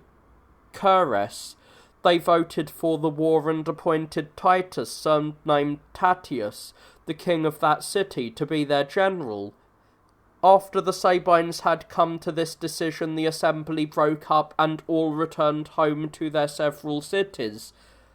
where they busied themselves with their preparations for the war, planning to advance on Rome with a great army the following year. In the meantime, Romulus also was making the best preparations he could in his turn, realizing that he was to defend himself against a warlike people. With this in view, he raised the wall of the Palatine Hill by building higher ramparts upon it as a further security to the inhabitants, and fortified the adjacent hills, the Aventine and the one now called the Capitoline, with ditches and strong palisades, and upon these hills he ordered husbandmen with their flocks to pass the nights, securing each of them by a secure garrison, and likewise any other place that promised to afford them security he fortified with ditches and palisades and kept under guard. In the meantime there came to him a man of action and reputation for military achievement, named Lucumo, lately becoming a friend, who brought with him from the city of Salonium a considerable body of Tyrian mercenaries. They came to him also from the Albans, sent by his grandfather, a goodly number of soldiers with their attendants, and with them artificers for making engines of war. These men were adequately supplied with provisions, arms, and all necessary equipment. When everything was ready for the war on both sides, the Sabines, who planned to take the field at the beginning of spring, resolved first to send an embassy to the enemy, both to ask for the return of the women and to demand satisfaction for their seizure, just so that they might seem to have undertaken the war from necessity when they failed to get justice, and they were sending the heralds for this purpose. Romulus, however, asked that the women, since they themselves were not unwilling to live with their husbands, should be permitted to remain with them. But he offered to grant the Sabines anything else they desired, provided they asked it as from friends, and did not begin war. Thereupon the others, agreeing to none of his proposals, led out their army, which consisted of 25,000 foot and about 1,000 horse, and the Roman army was not much smaller than that of the Sabines, the foot amounting to 20,000 and the horse to 8,000. It was encamped before the city in two divisions, one of them under Romulus himself being posted on the Esquiline Hill, and the other commanded by Lucumo, the Tyrian, on the Quirinal, which did not yet have that name. Tatius, the king of the Sabines, being informed of their preparations, broke camp in the night, and led his army through the country, without doing any damage to the property in the fields, and before sunrise encamped on the plain that lies between the Quirinal and the Capitoline hills. But observing all the posts to be securely guarded by the enemy, and no strong position left for his army, he fell into great perplexity, not knowing what use to make of the enforced delay. While he was thus at his wit's end, he met with an unexpected piece of good fortune, the strongest of the fortresses being delivered up to him in the following circumstances. It seems that, while the Sabines were passing by the foot of the Capitoline to view the place and see whether any part of the hill could be taken within by surprise or by force, they were observed from above by a maiden whose name was Tarpeia, the daughter of a distinguished man who had been entrusted with the guarding of the gates. The maiden, as both Fabius and Cincius relate, conceived of a desire for the bracelets which the men wore on their left arms, and for their rings. For at that time the Sabines wore ornaments of gold, and were no less luxurious in their habits than the Tyrians. But according to the account given by Lucius Piso, the ex-censor, she was inspired by the desire of performing a noble deed, namely, to deprive the enemy of their defensive arms, and thus deliver them up to her fellow citizens. Which of these accounts is the truer may be conjectured by what happened afterwards. The girl, therefore, sending out one of her maids by a little gate, which was not known to be open, desired the king of the Sabines to come and confer with her in private, as if she had an affair of necessity and importance to communicate with him. Tatius, in the hope of having the place betrayed to him, accepted the proposal, and came to the place appointed. And the maiden, approaching within speaking distance, informed him that her father had gone out of the fortress during the night on some business, but that she had been entrusted with the keys of the gate, and if they came in the night, she would deliver up the place to them, upon the condition that they gave her as a reward for her treachery the things which all of the Sabines wore on their left arms. And when Tatius consented to this, she received his sworn pledge for the faithful performance of the agreement, and gave him hers. Then, having appointed as the place to which the Sabines were to repair, the strongest part of the fortress, and the most unguarded hour of the night, as the time for the enterprise, she returned without being observed by those inside. So far all the Roman historians agree, but not in what follows. For Piso, the ex-censor whom I mentioned before, says that a messenger was sent out of the place by Tarpeia in the night to inform Romulus of the agreement she had made with the Sabines, in consequence of which she proposed, by taking advantage of the ambiguity of the expression in that agreement, to demand their defensive arms, and asking him at the same time to send a reinforcement to the fortress that night, so that the enemy, together with their commander, being deprived of their arms, might be taken prisoners. But the messenger, he says, deserted to the Sabine commander and acquainted him with the designs of Tarpeia. Nevertheless, Fabius and Cincius say that no such thing occurred, but they insist that the girl kept her treacherous compact. In what follows, however, all are once more in agreement, for they say that upon the arrival of the king of the Sabines with the flower of his army, Tarpeia, keeping her promise, opened to the enemy the gate agreed upon, and rousing the garrison, urged them to save themselves speedily by other exits unknown to the enemy, as if the Sabines were already masters of the place.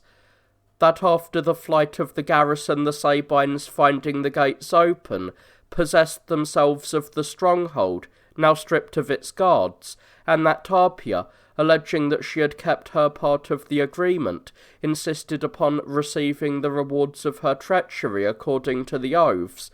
Here again Piso says that when the Sabines were ready to give the girl the gold they wore on their left arms, Tarpeia demanded of them their shields and not their ornaments. But Tatius resented the imposition and at the same time thought of an expedient by which he might not violate the agreement. Accordingly, he decided to give her the arms as the girl demanded, but to conceive that she should make no use of them, and immediately poising his shield, he hurled it at her with all his might, and ordered the rest to do the same, and thus Tarpeia, being pelted from all sides, fell under the number and force of the blows and died, overwhelmed by the shields.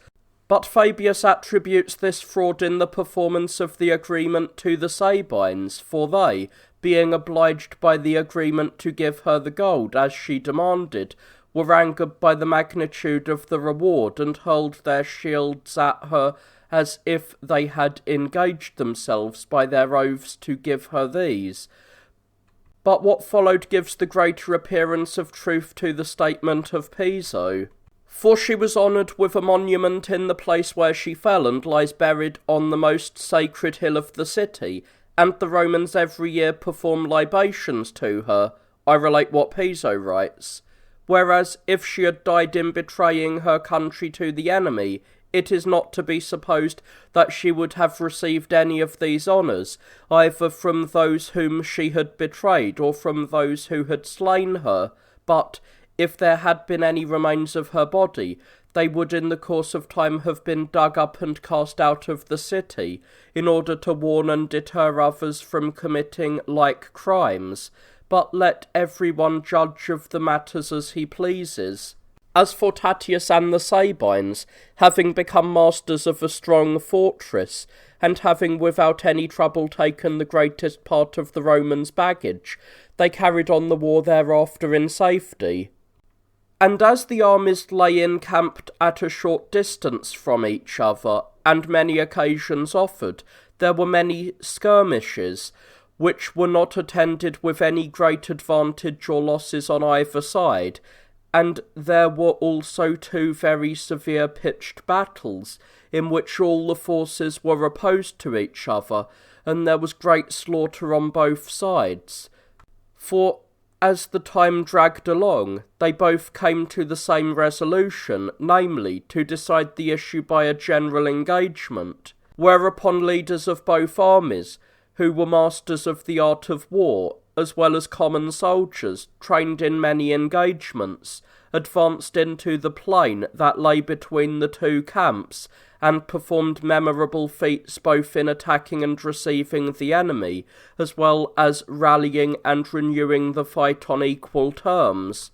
Those who from the ramparts were spectators of this doubtful battle, which often varying favoured each side in turn, when their own men had the advantage, inspired them with fresh courage by their exhortations and songs of victory, and when they were hard-pressed and pursued, prevented them by their prayers and lamentations from proving utter cowards.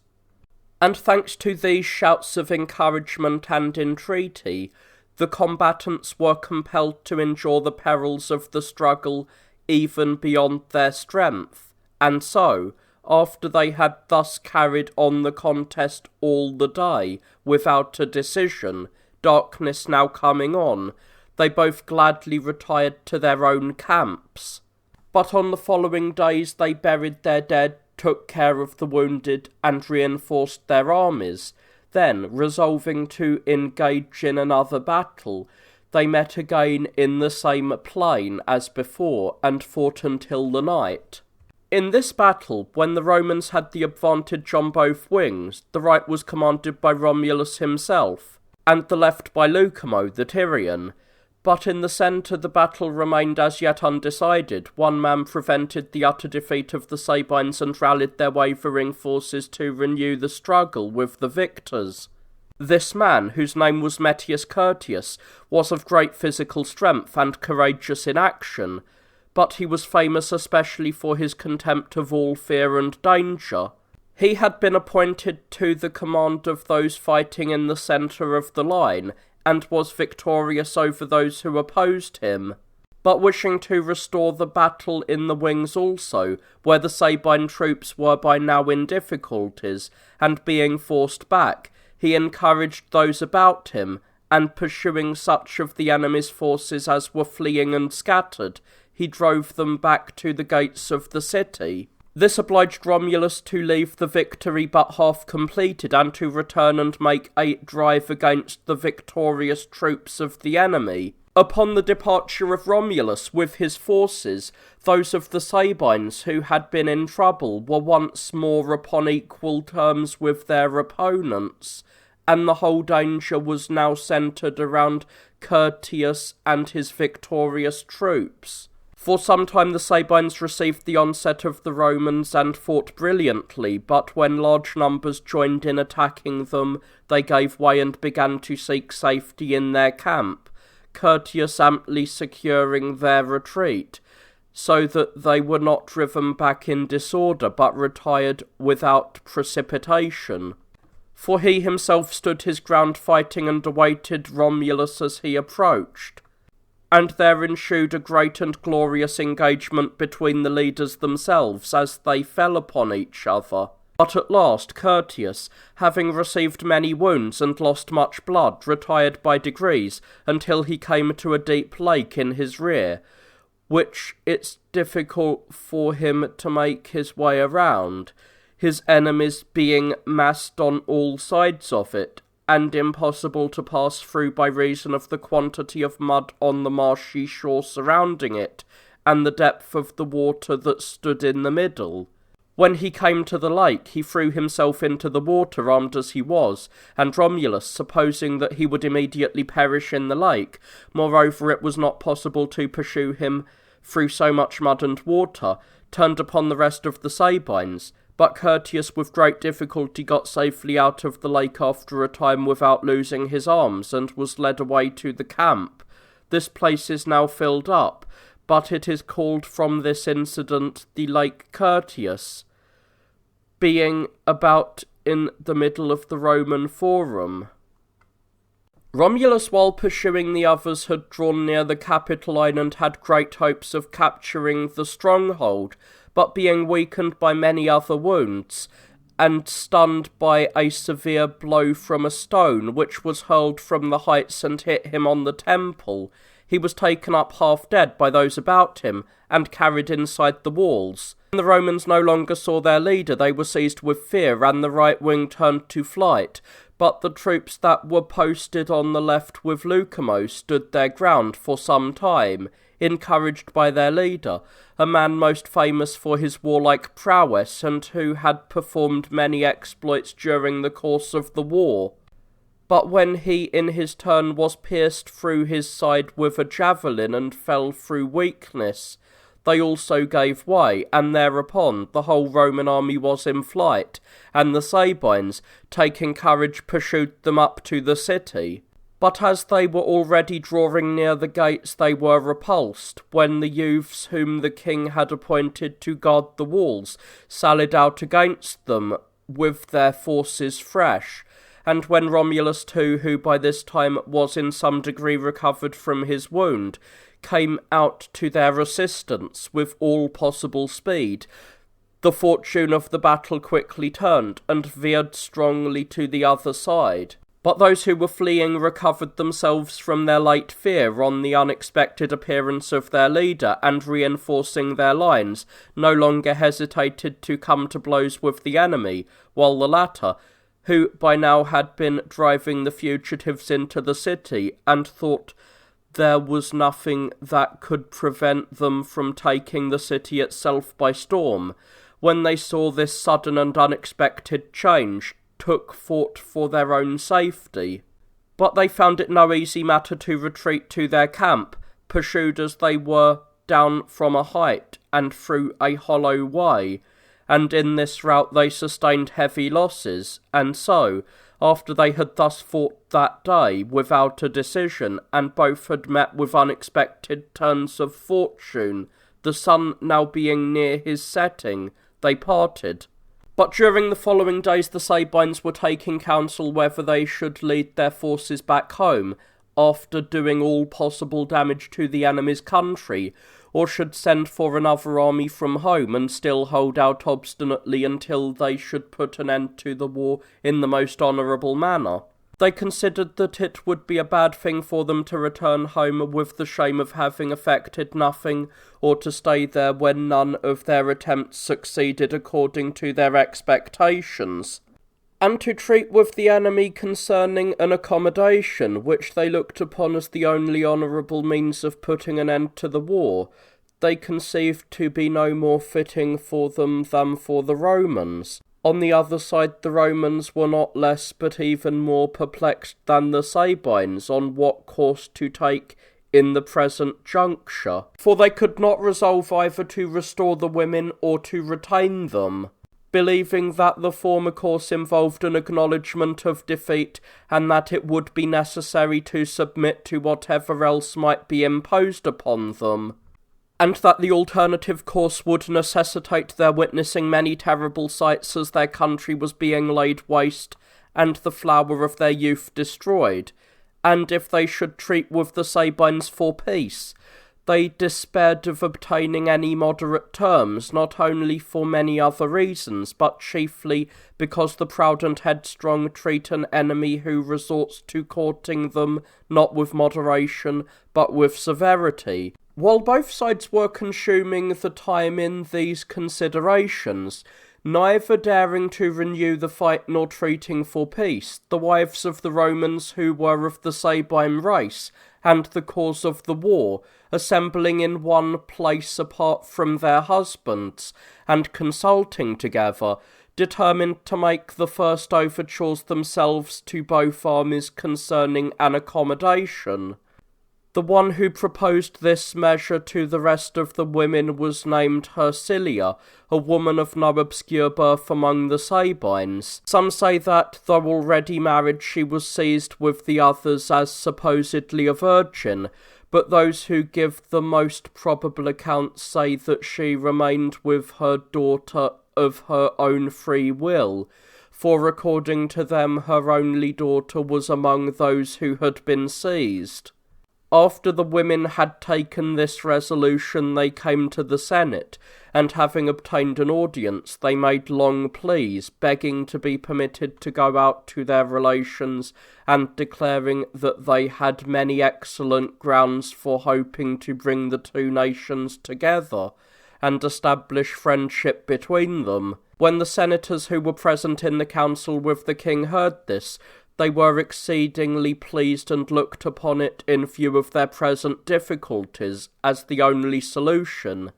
Thereupon a decree of the Senate was passed to the effect that those Sabine women who had children should, upon leaving them with their husbands, have permission to go as ambassadors to their countrymen, and that those who had several children should take along as many of them as they wished, and endeavour to reconcile the two nations. After this the women went out dressed in mourning, some of them also carrying their infant children. When they arrived in the camp of the Sabines, lamenting and falling at the feet of those they met, they aroused great compassion in all who saw them, and none could refrain from tears. And when the councillors had been called together to receive them, and the king had commanded them to state their reasons for coming, Hersilia, who had proposed the plan, and was at the head of the embassy, delivered a long and pathetic plea, begging them to grant peace to those who were interceding for their husbands, and on whose account, she pointed out, the war had been undertaken. As to the terms, however, on which peace should be made, she said the leaders, coming together by themselves, might settle them with a view to the advantage of both parties. After she had spoken thus, all the women with their children threw themselves at the feet of the king, and remained prostrate until those who were present raised them from the ground and promised to do everything that was reasonable and in their power. Then, having ordered them to withdraw from the council and having consulted together, they decided to make peace, and first a truce was agreed upon between the two nations. Then the kings met together, and a treaty of friendship was concluded. The terms agreed upon by the two, which they confirmed by their oaths, were as follows. Romulus and Tatius should be kings of the Romans with equal authority, and should enjoy equal honours,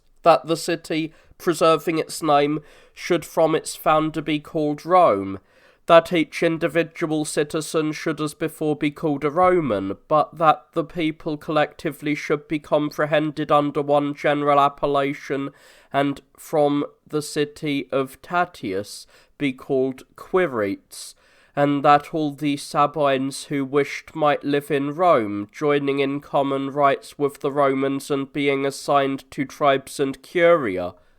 After they had sworn to the treaty and to confirm their oaths had erected altars near the middle of the sacred way, as it is called, they might mingle together.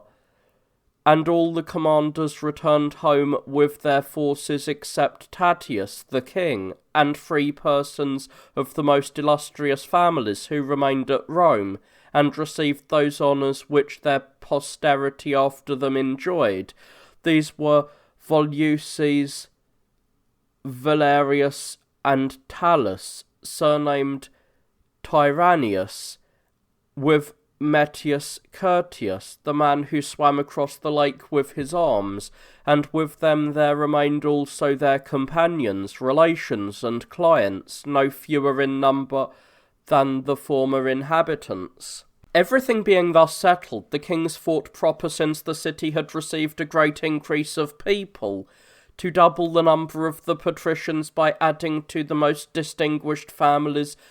others from among the new settlers equal in number to the old, and they called these new patricians. Of these 100 persons chosen by the Curia were enrolled with the original senators. Concerning these matters, almost all the writers of Roman history agree, but some few differ regarding the number of the newly enrolled senators, for they say it was not 100, but 50, and that they were added by the Senate. Concerning the honours also, which the kings conferred on the women in return for having reconciled them, not all the Roman historians agree, for some write that, beside many other signal marks of honour which they bestowed upon them, they gave their names to the Curia,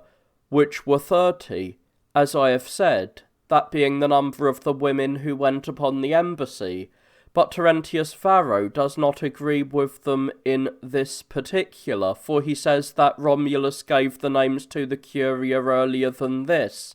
when he first divided the people, some of these names being taken from men who were their leaders, and others from the districts, and he says that the number of the women who went upon the embassy was not 30, but 527, and he thinks it very improbable that the kings would have deprived so many women of this honour to bestow it upon only a few of them. But as regards these matters, it has not seemed to me fitting either to omit all mention of them, or to say more than is sufficient. Concerning the city of Cures, from which Tatius and his followers came, for the course of my narrative requires that I should speak of them also, and say who they were and whence, we have received the following account. In the territory of Raeti, when the aborigines were in possession of it, a certain maiden of that country, who was of the highest birth, went into the temple of Aeneas to dance. The Sabines and the Romans, who have learned it from them, give to Aeneas the name Quirinus, without being able to affirm for certain whether he is Mars or some other god who enjoys the same honours as Mars. For some think that both these names are used of one and the same god who presides over martial combats, others that the names are applied to two different gods of war. Be that as it may, this maiden, while she was dancing in the temple, was on a sudden seized with divine inspiration, and quitting the dance, ran into the inner sanctuary of the god, after which, being with child by this divinity, as everybody believed, she brought forth a son named Modius, with the surname Fabidius, who, being arrived at manhood, had not a human but a divine form, and was renowned above all others for his warlike deeds, and conceiving a desire to found a city on his own account, he gathered together a great number of people of the neighbourhood, and in a very short time built the city called Cures. He gave it this name, as some say, from the divinity whose son he was reputed to be, or, as others state, from a spear, since the Sabines call spears Cures. This is the account given by Terentius Varro. But Zenodotus of Troezen, a historian, relates that the Umbrians, a native race, first dwelt in the Raetine territory, as it is called, and that, being driven from there by the Pelasgians, they came into the country which they now inhabit, and changing their name with their place of habitation, from Umbrians were called Sabines. But Porcius Cato says that the Sabine race received its name from Sabus, the son of Sancus, a divinity of the country, and that this Sancus was by some called Jupiter Phidias. He says also that their first place of abode was a certain village called Testruna, situated near the city of Amiternum, that from there the Sabines made an incursion at that time into the Raetine territory, which was inhabited by the aborigines together with the Pelasgians,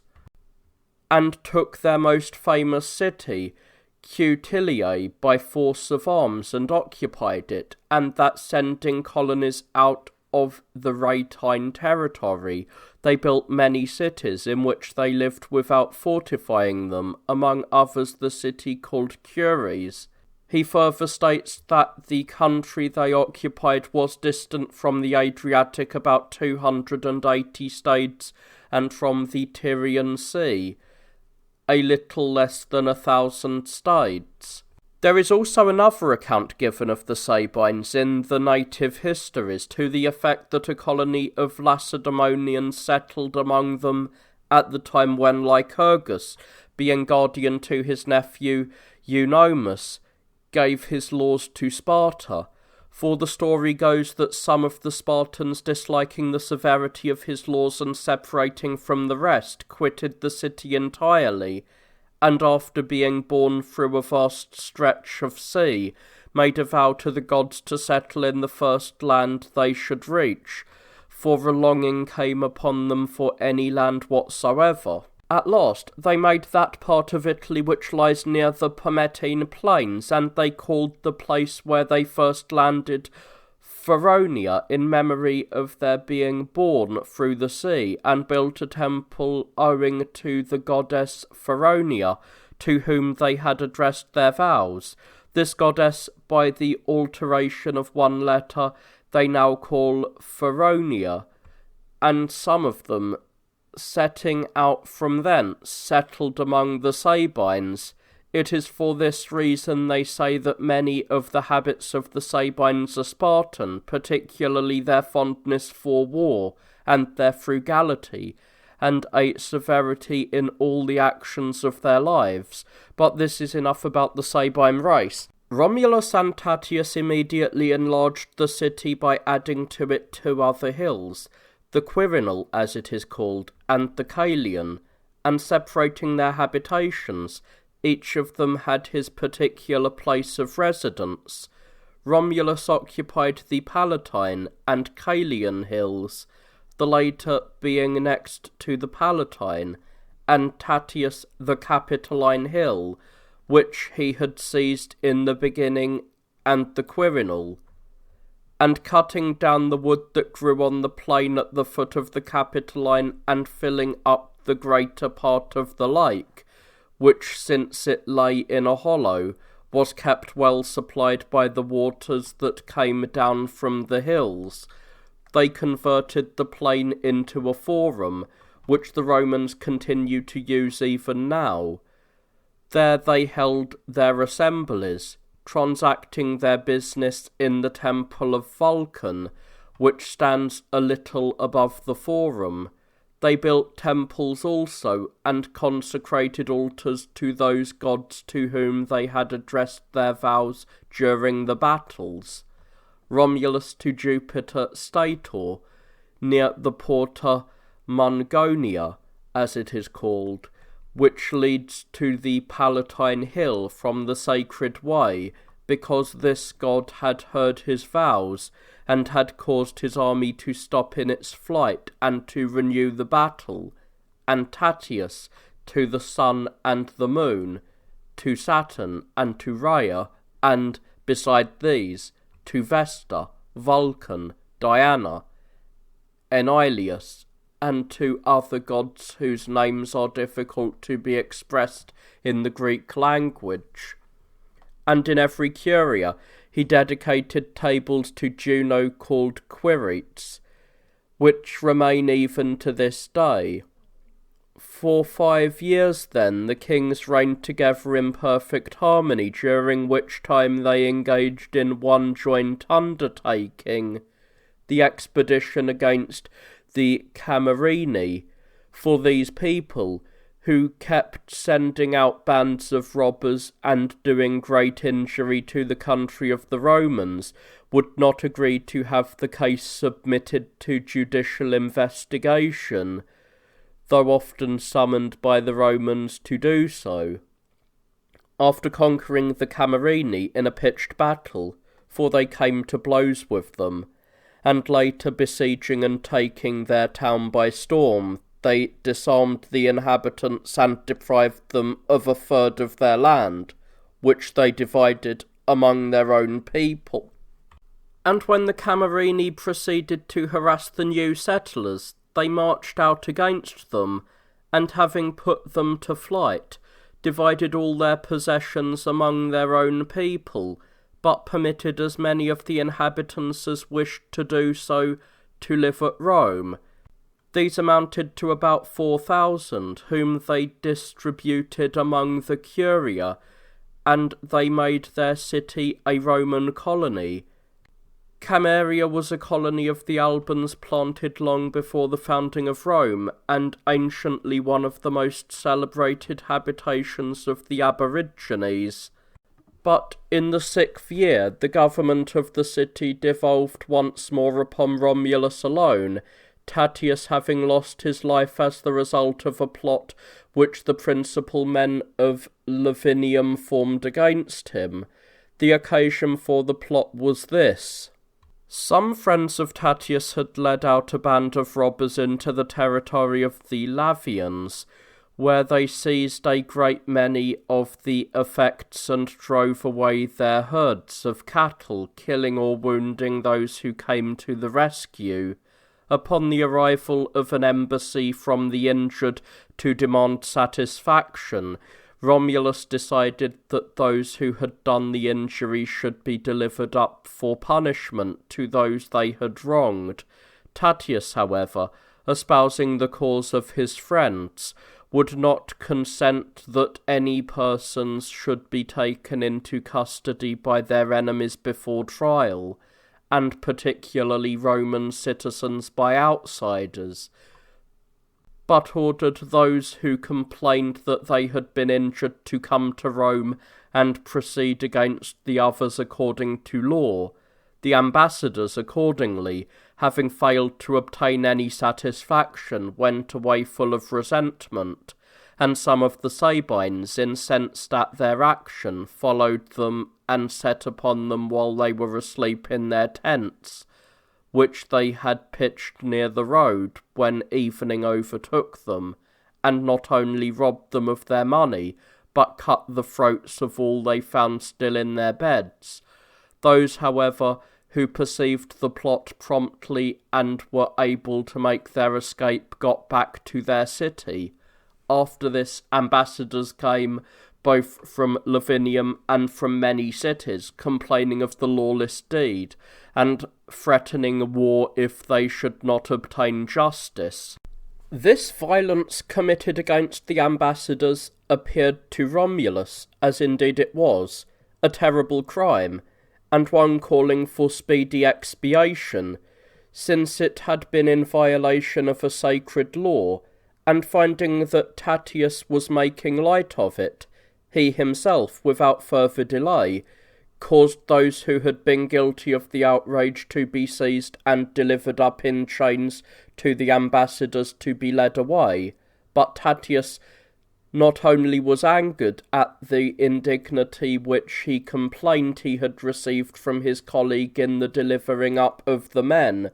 but was also moved with compassion for those who were being led away, for one of the guilty persons was actually a relation of his, and immediately taking his soldiers with him he went in haste to their assistance, and, overtaking the ambassadors on the road, he took the prisoners from them. But not long afterwards, as some say, when he had gone with Romulus to Lavinium in order to perform a sacrifice which it was necessary for the kings to offer to the ancestral gods for the prosperity of the city, the friends and relations of the ambassadors who had been murdered, having conspired against him, slew him at the altar with the knives and spits used in cutting up and roasting the oxen.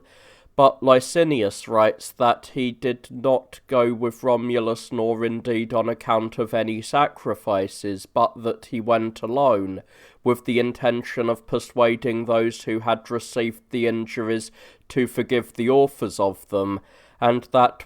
when white people became angry because the men were not delivered up to them in accordance with the decision both of Romulus and of the Roman Senate, and the relations of the slain men rushed upon him in great numbers, he was no longer able to escape summary justice and was stoned to death by them. Such was the end to which Tatius came,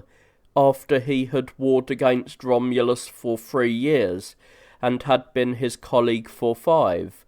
His body was brought to Rome, where it was given an honourable burial, and the city offers public libations to him every year to this day.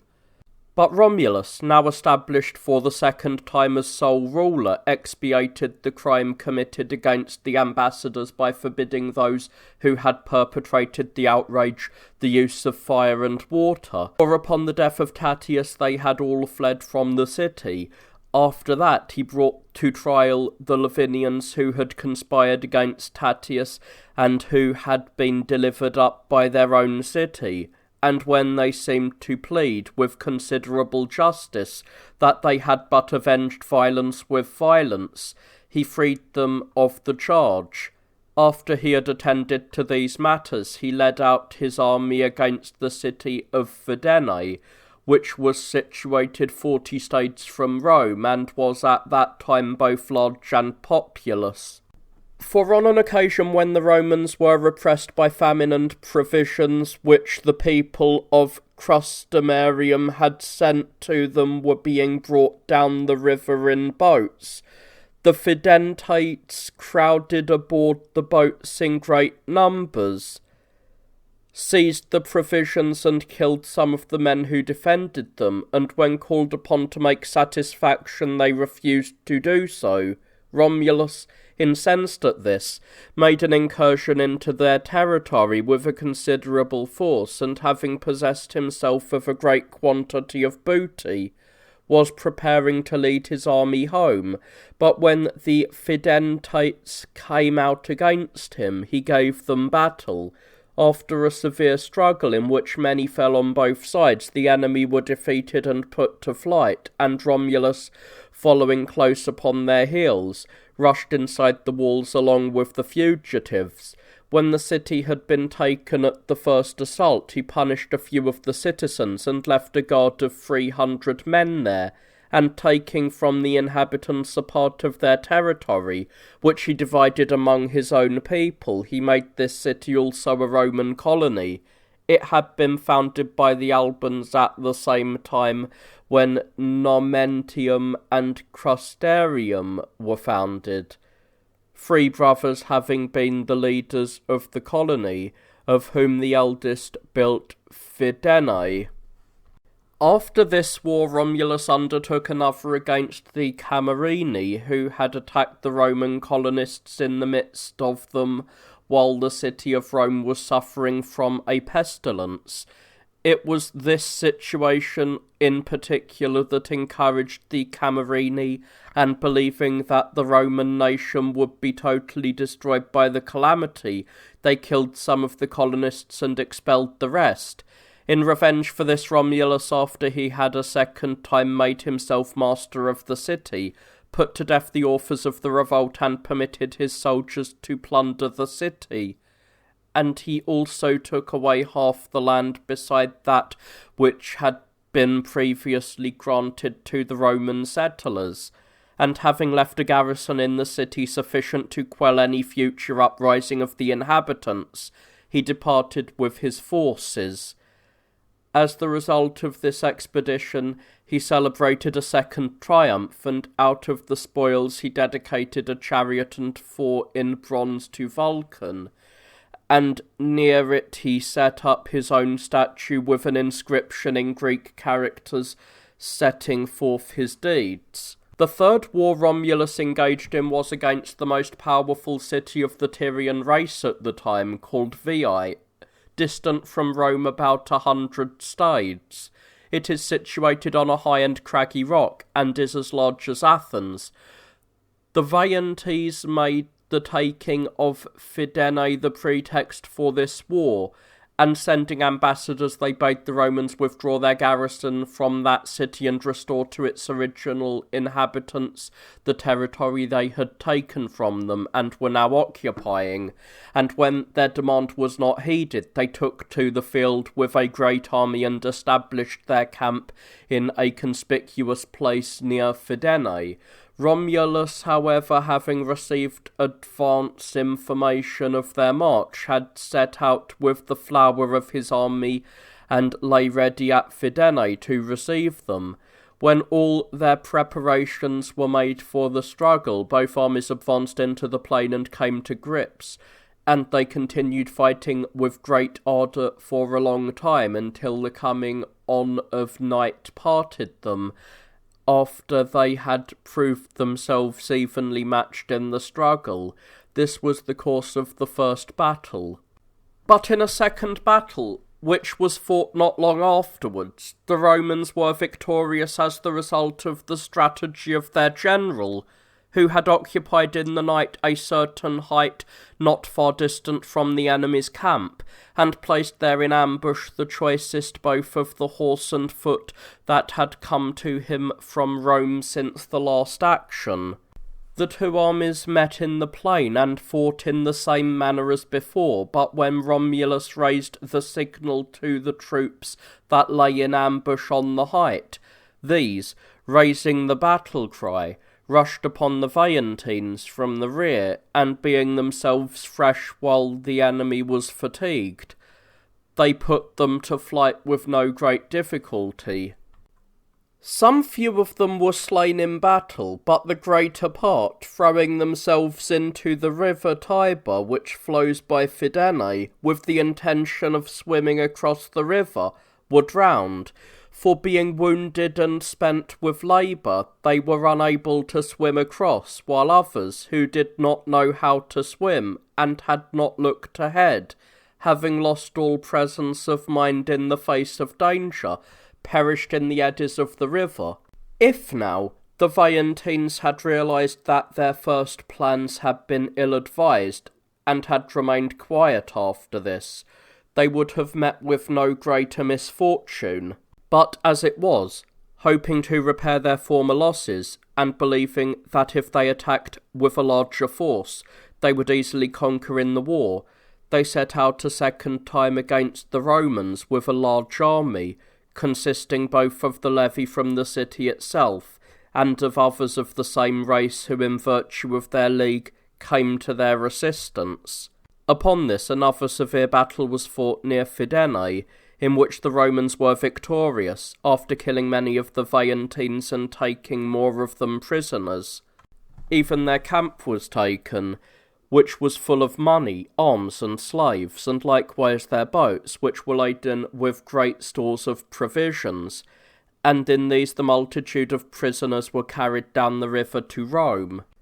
This was the third triumph that Romulus celebrated, and it was much more magnificent than either of the former. And when not long afterwards ambassadors arrived from the Veientines to seek an end to the war and to ask for pardon of their offences, Romulus imposed the following penalties upon them: to deliver up to the Romans the country adjacent to the Tiber, called the Seven Districts, and to abandon the salt works near the mouth of the river, and also to bring 50 hostages as a pledge that they would attempt no uprising in the future. When the Veientines submitted to all these demands, he made a treaty with them for 100 years and engraved terms of it on pillars. He then dismissed without ransom all the prisoners who desired to return home,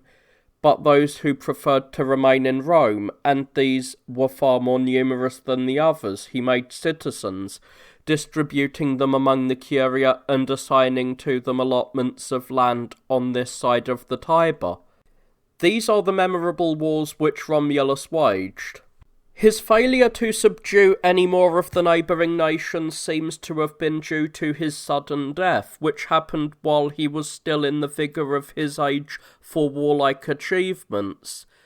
There are many different stories concerning it. Those who give a rather fabulous account of his life say that while he was haranguing his men in the camp, sudden darkness rushed down out of a clear sky, and a violent storm burst. after which he was nowhere to be seen, and these writers believe that he was caught up into heaven by his father Mars. But those who write the more plausible accounts say that he was killed by his own people, and the reason they allege for his murder is that he released without the common consent, contrary to custom, the hostages he had taken from the Veientines,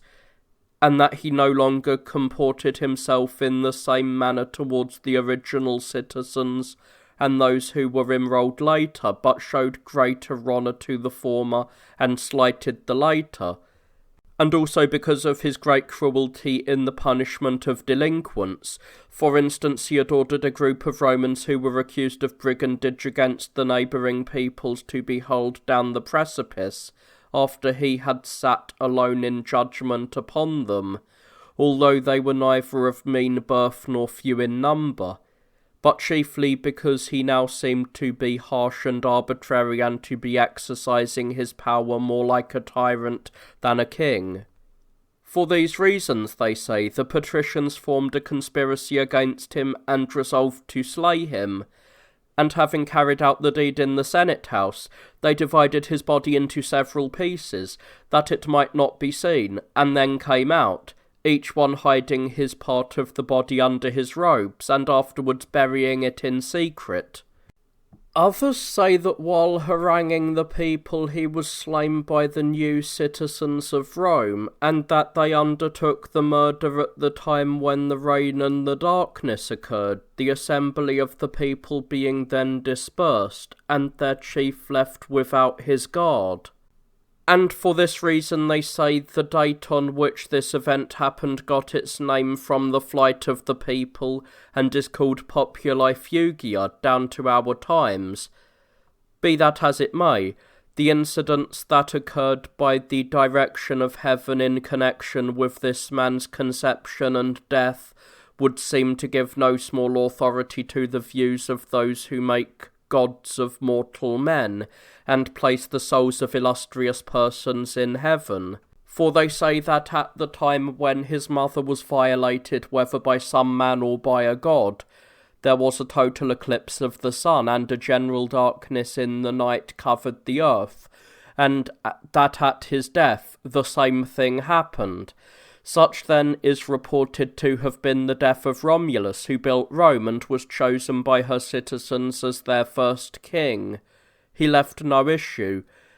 and after reigning 37 years, died in the 55th year of his reign. For he was very young when he obtained the rule, being no more than 18 years old, as is agreed by all who have written his history.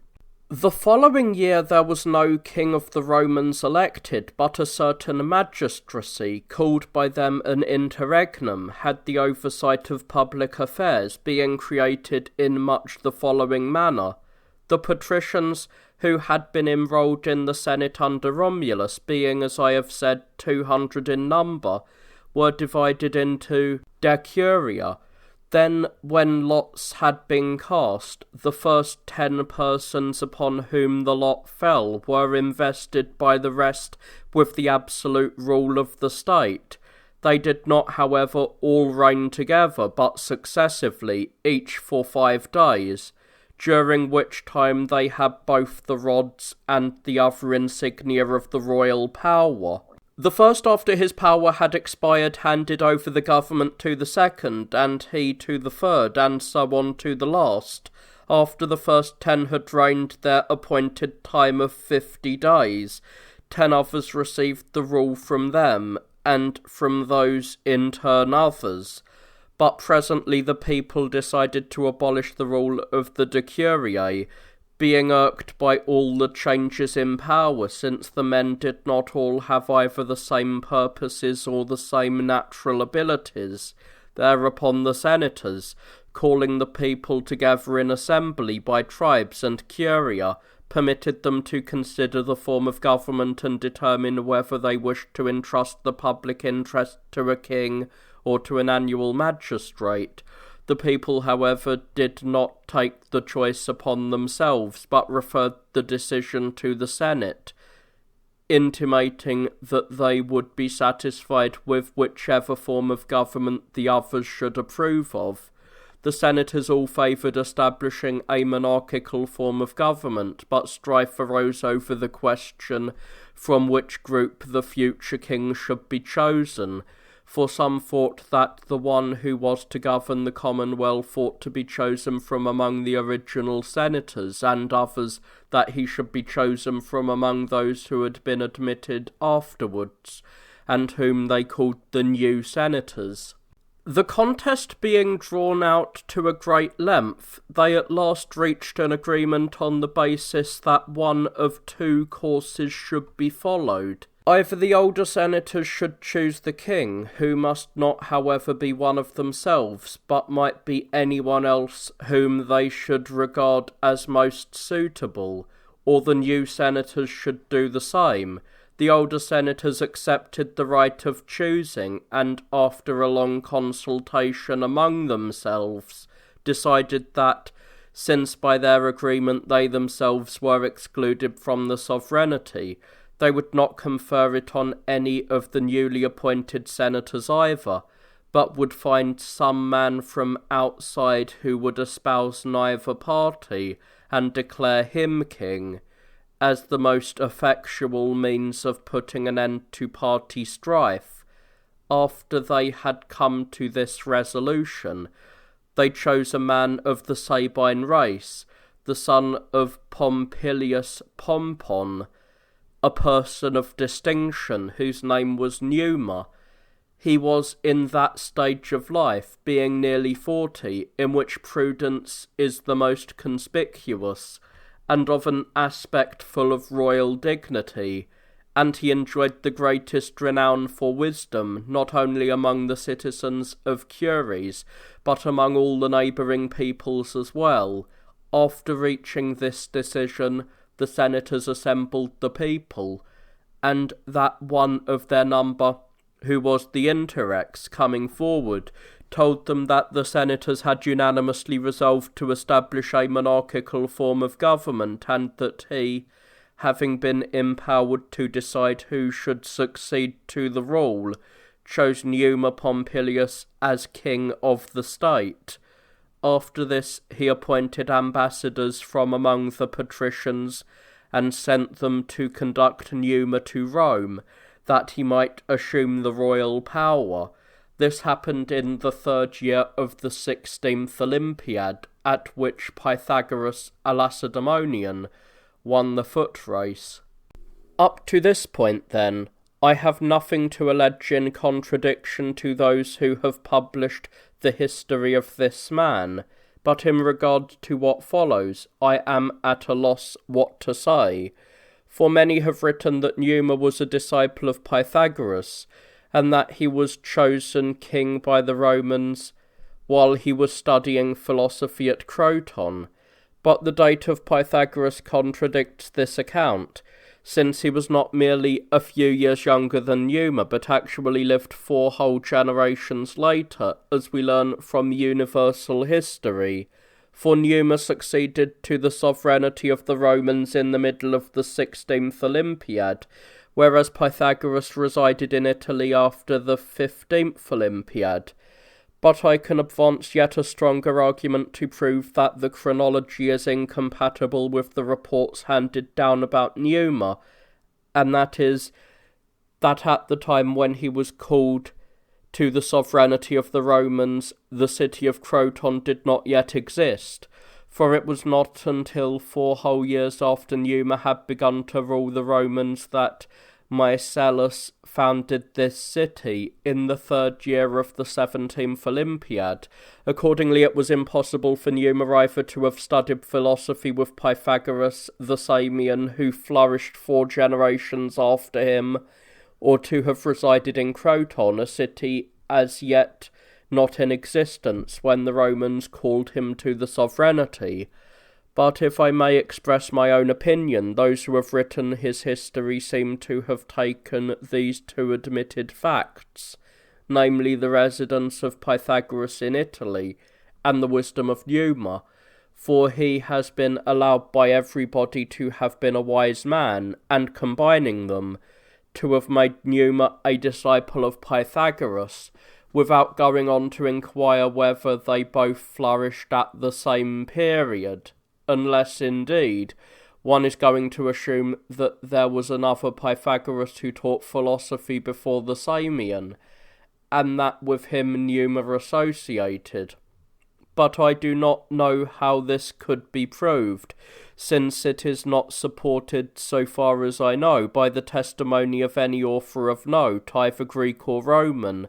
but I have said enough on this subject. When the ambassadors came to Numa to invite him to the sovereignty, he for some time refused it, and long persisted in his resolution not to accept the royal power.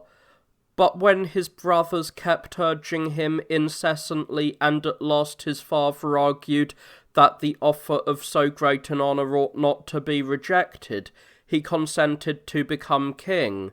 As soon as the Romans were informed of this by the ambassadors, they conceived a great yearning for the man before they saw him, esteeming it a sufficient proof of his wisdom that, while the others had valued sovereignty beyond measure, looking upon it as the source of happiness, he alone despised it as a paltry thing and unworthy of serious attention. And when he approached the city, they met him upon the road, and with great applause, salutations, and other honours, conducted him into the city. After that an assembly of the people was held, in which the tribes by curia gave their votes in his favour,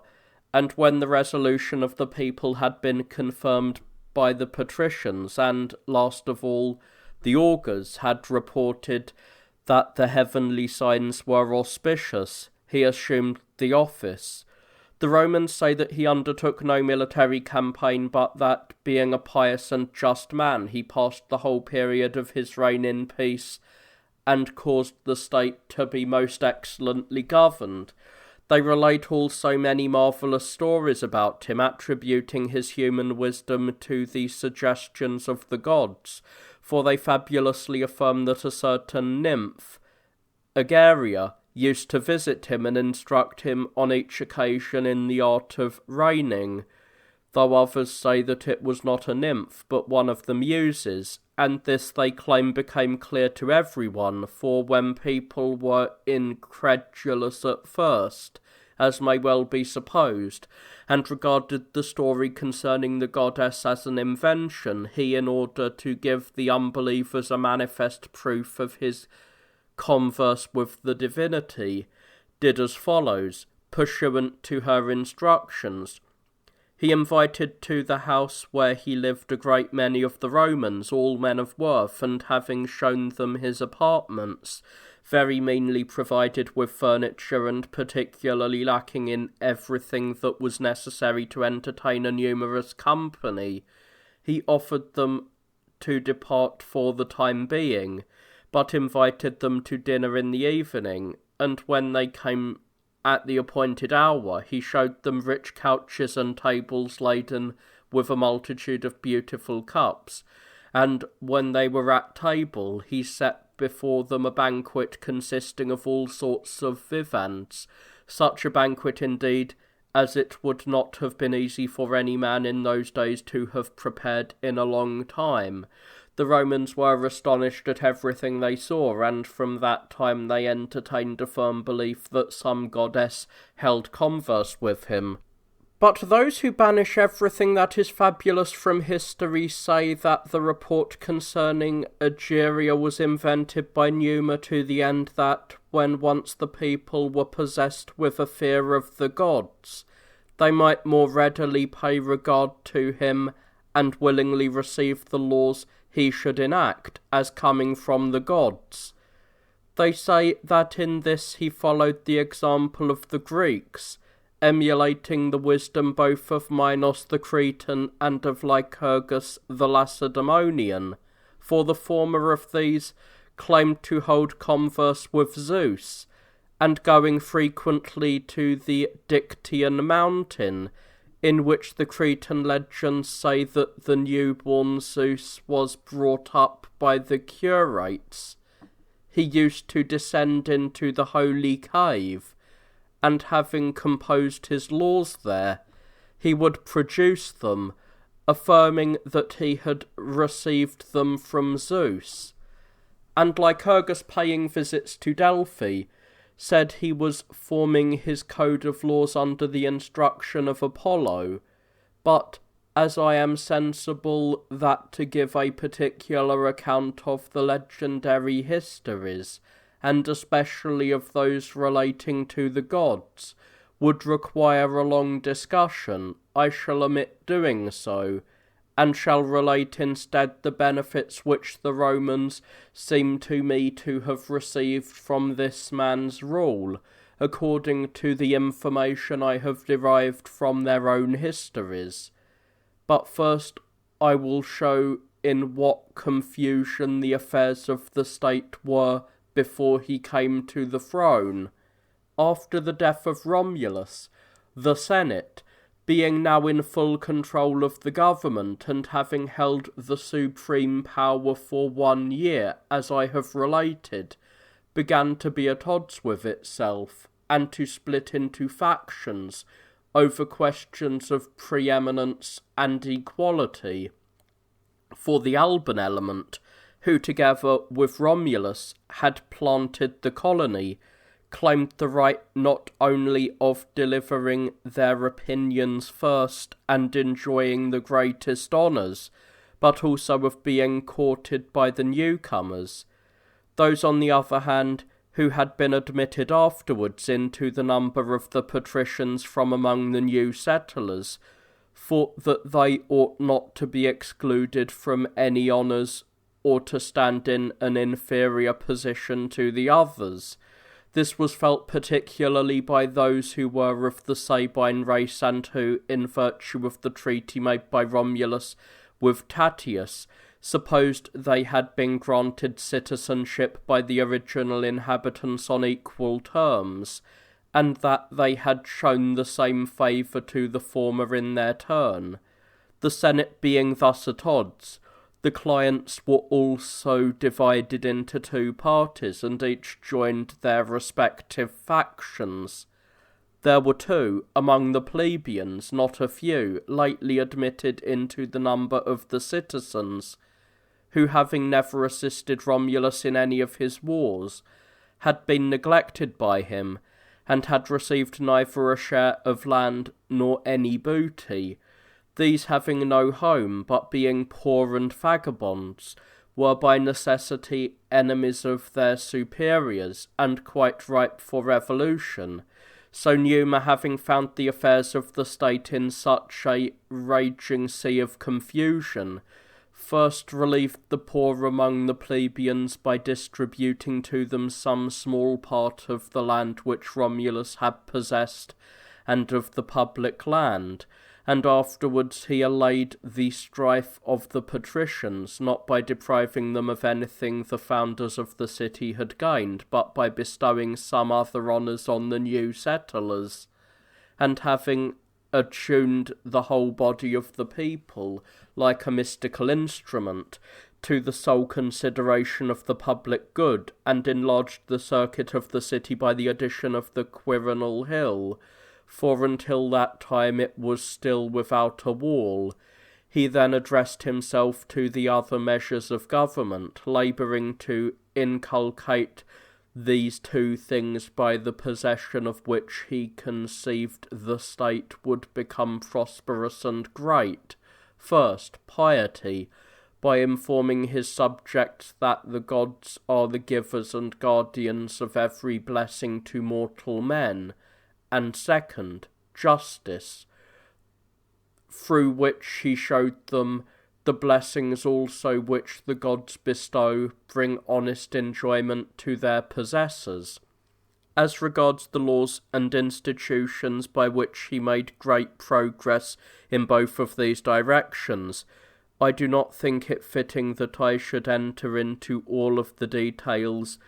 not only because I fear the length of such a discussion, but also because I do not regard the recording of them as necessary to a history intended for the Greeks, but I shall give a summary account of the principal measures, which are sufficient to reveal the man's whole purpose, beginning with his regulations concerning the worship of the gods. I should state, however, that all those rites which he found established by Romulus, either in custom or in law, he left untouched, looking upon them all as established in the best possible manner. But whatever he thought had been overlooked by his predecessor, he added, consecrating many precincts to those gods who had hitherto received no honours, erecting many altars and temples, instituting festivals in honour of each, and appointing priests to have charge of their sanctuaries and rites, and enacting laws concerning purification ceremonies, expiations, and many other observances and honours in greater numbers than are to be found in any other city, either Greek or barbarian, even in those that have prided themselves the most at one time or another upon their piety. He also ordered that Romulus himself, as one who had shown a greatness beyond mortal nature, should be honoured under the name of Quirinus, by the erection of a temple and by sacrifices throughout the year. For while the Romans were yet in doubt whether divine providence or human treachery had been the cause of his disappearance, a certain man named Julius, descended from Ascanius, who was a husbandman of such a blameless life that he would never have told an untruth for his private advantage, arrived in the forum and said that, as he was coming in from the country, he saw Romulus departing from the city fully armed, and that, as he drew near him, he heard him say these words, "Julius, announce to the Romans from me that the genius to whom I was allotted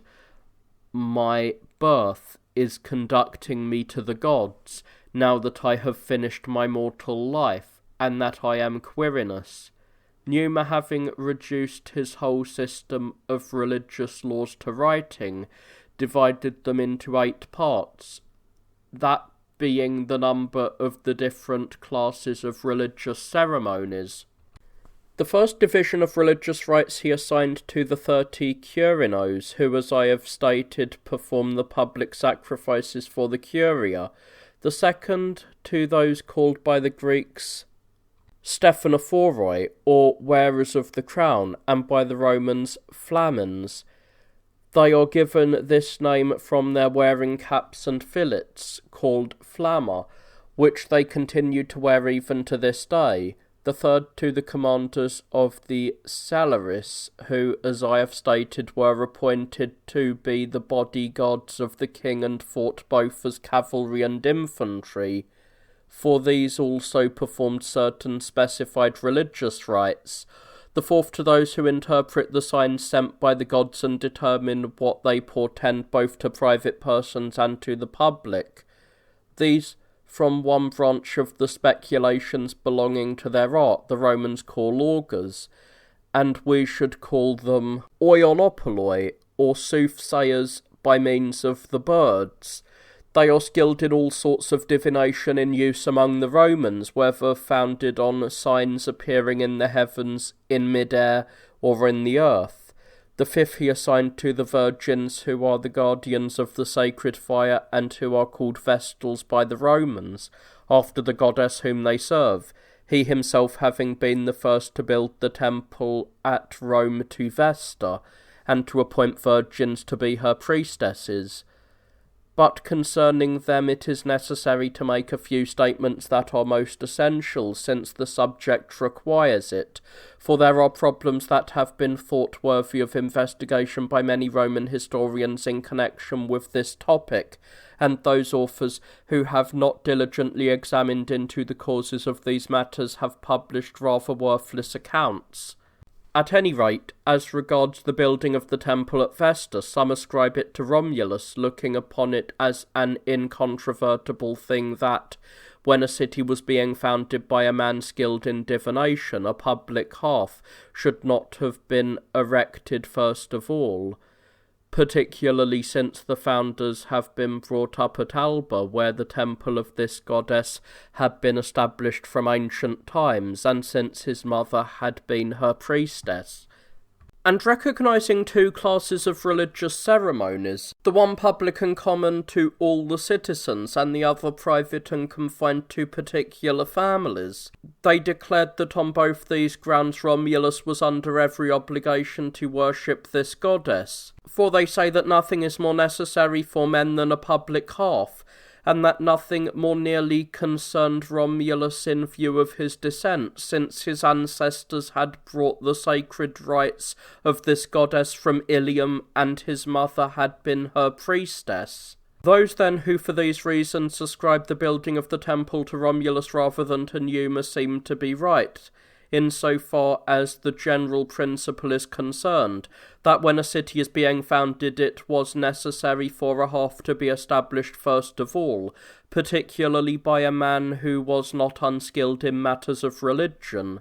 But of the details relating to the building of the present temple and to the virgins who are in the service of the goddess they seem to have been ignorant.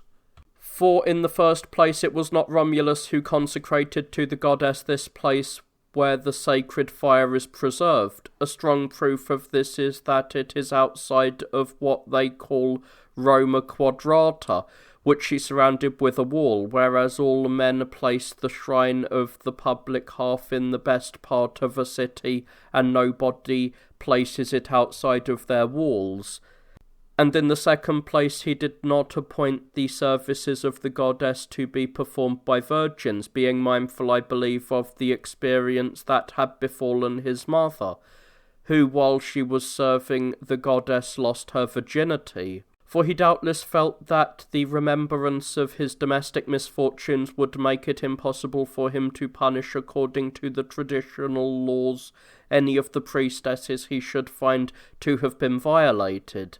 For this reason, therefore, he did not build a common temple of Vesta, nor did he appoint virgins to be her priestesses, but having erected a hearth in each of the 30 curia on which the members sacrificed, he appointed the chiefs of the curia to be the priests of those hearths, therein imitating the customs of the Greeks that are still observed in the most ancient cities. At any rate, what are called prytania among the Greeks are temples of Hestia, and are served by the chief magistrates of the cities. Numa, upon taking over the rule, did not disturb the individual hearths of the curia, but erected one common to them all in the space between the Capitoline Hill and the Palatine,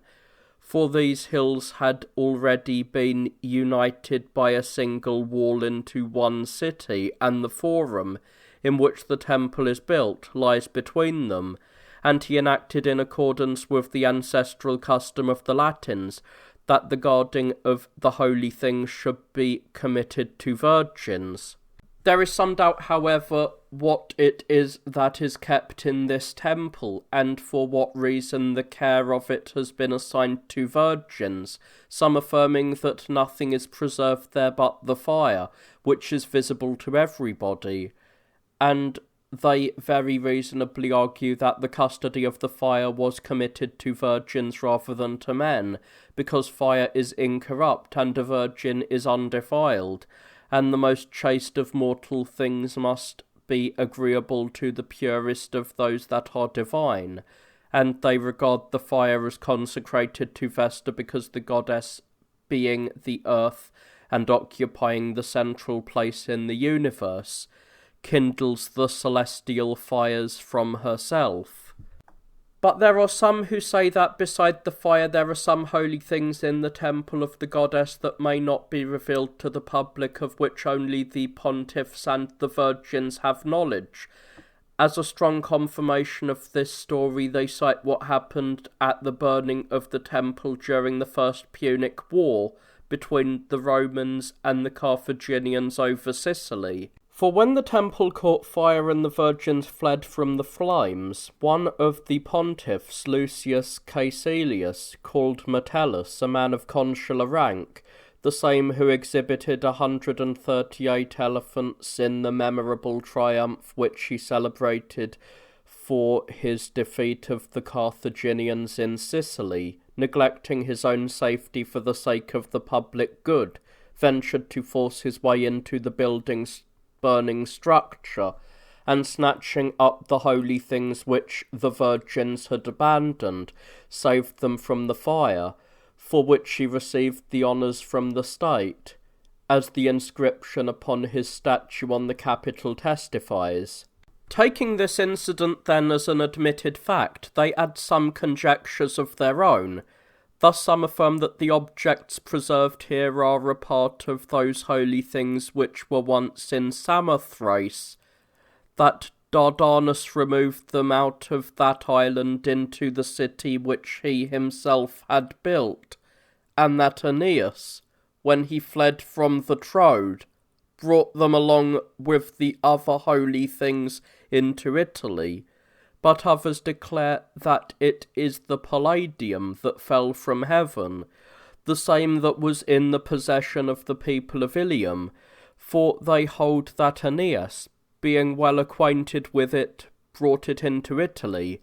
whereas the Achaeans stole away the copy, an incident about which many stories have been related both by poets and by historians. For my part, I find from very many evidences that there are indeed some holy things unknown to the public kept by the virgins, and not the fire alone, but what they are I do not think should be inquired into too curiously, either by me or by anyone else who wishes to observe the reverence due to the gods. The virgins who served the goddess were originally four and were chosen by the king according to the principles established by Numa, but afterwards, from the multiplicity of the sacred rites they perform, their number was increased to 6, and has remained down to our time. They live in the temple of the goddess, into which none who wish are hindered from entering in the daytime, whereas it is not lawful for any man to remain there at night. They were required to remain undefiled by marriage for the space of 30 years, devoting themselves to offering sacrifices and performing the other rites ordained by law. During the first 10 years, their duty was to learn their functions, in the second 10 to perform them, and during the remaining 10 to teach others. After the expiration of their term of 30 years, nothing hindered those who so desired from marrying, upon laying aside their fillets and other insignia of their priesthood, and some, though very few, have done this. But they came to ends that were not at all happy or enviable. In consequence, the rest, looking upon their misfortunes as ominous, remained virgins in the temple of the goddess until their death, and then once more another is chosen by the pontiffs to supply the vacancy. Many high honours have been granted them by the Commonwealth, as a result of which they feel no desire either for marriage or for children. The severe penalties have been established for their misdeeds. It is the pontiffs who by law both inquire into and punish these offences. To Vestals who are guilty of lesser misdemeanours, they scourge with rods. But those who have suffered defilement they deliver up to the most shameful and most miserable death. While they are yet alive, they are carried upon a bier with all their formality of a funeral, their friends and relations attending them with lamentations, and after being brought as far as the Colline Gate, they are placed in an underground cell prepared within the walls, clad in their funeral attire. But they are not given a monument or funeral rites or any other customary solemnity. There are many indications, it seems, when a priestess is not performing her holy functions with purity, but the principal one is the extinction of the fire, which the Romans dread above all misfortunes, looking upon it from whatever cause it proceeds, as an omen that portends the destruction of the city, and they bring fire again into the temple with many supplicatory rites, concerning which I shall speak on the proper occasion. However, it is also well worth relating in what manner the goddess has manifested herself in favour of those virgins who have been falsely accused. For these things, however incredible they may be, have been believed by the Romans, and their historians have related much about them. To be sure, the professors of the atheistic philosophies, if indeed their theories deserve the name of philosophy, who ridicule all the manifestations of the gods which have taken place among either the Greeks or barbarians, will also laugh at those reports to scorn and attribute them to human imposture, on the grounds that none of the gods concern themselves in anything relating to mankind. Those, however, who do not absolve the gods from the care of human affairs, but after looking deeply into history hold that they are favourable to the good and hostile to the wicked, will not regard even these manifestations as incredible. It is said then that once, when the fire had been extinguished through some negligence on the part of Amelia, who had the care of it at the time and had entrusted it to another virgin, one of those who had been newly chosen and were then learning their duties, the whole city was in great commotion, and an inquiry was made by the pontiffs whether there might not have been some defilement of the priestess to account for the extinction of the fire. Thereupon they say Amelia, who was innocent but distracted at what had happened, stretched out her hand towards the altar, and in the presence of the priests and the rest of the virgins cried, I Vesta, guardian of the Romans' city, if during the space of nearly 30 years I have performed the sacred offices in thee in a holy and proper manner, keeping a pure mind and chaste body, do thou manifest thyself in my defence and assist me, and do not suffer thy priestess to die the most miserable of all deaths. But if I have been guilty of any impious deed, let my punishment expire and expiate the guilt of the city. Having said this, she tore off the band of the linen garment she had on and threw it upon the altar, they say, following her prayer, and from the ashes, which had been long cold and retained no spark, a great flame flared up through the linen, so that the city no longer required either expiations or a new fire. But what I am going to relate is still more wonderful and more like a myth. They say that somebody unjustly accused one of the holy virgins, whose name was Tussia, and although he was unable to point to the extinction of the fire as evidence, he advanced false arguments based on plausible proofs and depositions,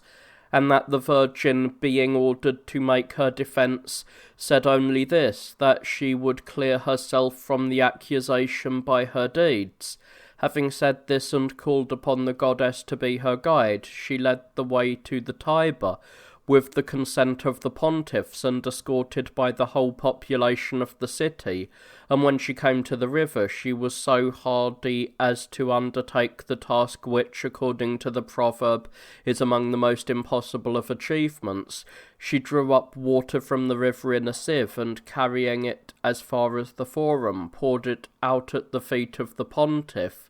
after which, they say, her accuser, though great search was made for him, could never be found either alive or dead. But though I have yet many other things to say concerning the manifestations of the goddess, I regard what has already been said as sufficient. The sixth division of his religious institutions was devoted to those the Romans call Saeli, whom Numa himself appointed out of the patricians, choosing 12 young men of the most graceful appearance. These are the Saili whose holy things are deposited on the Palatine Hill and who are themselves called the Saili Palatini, for the Saili Agonales, by some called the Saili Colini, the responsibility of which holy things is on the Quirinal Hill, were appointed after Numa's time by King Hostilius, in pursuance of a vow he had made in the war against the Sabines. All these Saili are a kind of dancers and singers of hymns in praise of the gods of war. Their festival falls about the time of the Panathenaea, in the month which they call March, and is celebrated at the public expense for many days, during which they proceed through the city with their dances to the Forum and to the Capitol, and to many other places both private and public. They wear embroidered tunics, girt about with wide girdles of bronze, and over these are fastened with brooches robes striped with scarlet and bordered with purple, which they call trabeae. This garment is peculiar to the Romans and a mark of the greatest honour. On their heads they wear apices, as they are called, that is, high caps contracted into the shape of a cone, which the Greeks call kerbarsai. They have each of them a sword hanging at the girdle, and in their right hand they hold a spear or a staff or something else of that sort, and on their left arm a Thracian buckler, which resembles a lozenge-shaped shield, with its sides drawn in, such as those are said to carry who among the Greeks perform the sacred rites of the Curetes, and in my opinion at least the Saili, if the word be translated into Greek, are Curetes, whom, because they are Kuroi, or young men, we call by the name from their age, whereas the Romans call them Saili from their lively motions, for to leap and skip is by them called Sailia, and for the same reason they call all other dancers Sailatores, deriving their name from the Saili, because their dancing also is attended by much leaping and capering. Whether I have been well advised or not in giving them this appellation, anyone who pleases may gather from their actions,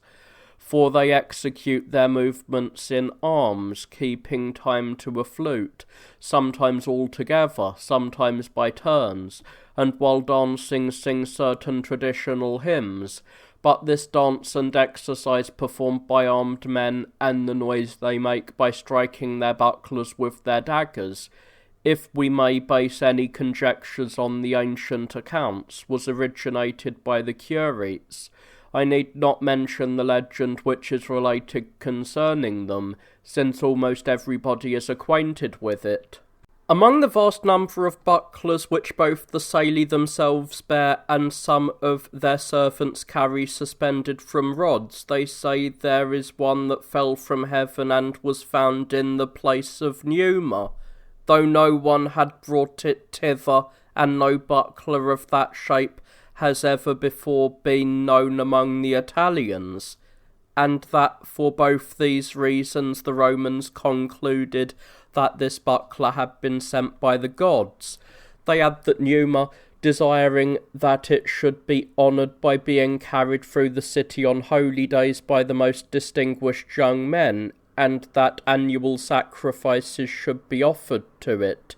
but at the same time being fearful both of the plot of his enemies and of its disappearance by theft, caused many other bucklers to be made resembling the one which fell from the heavens.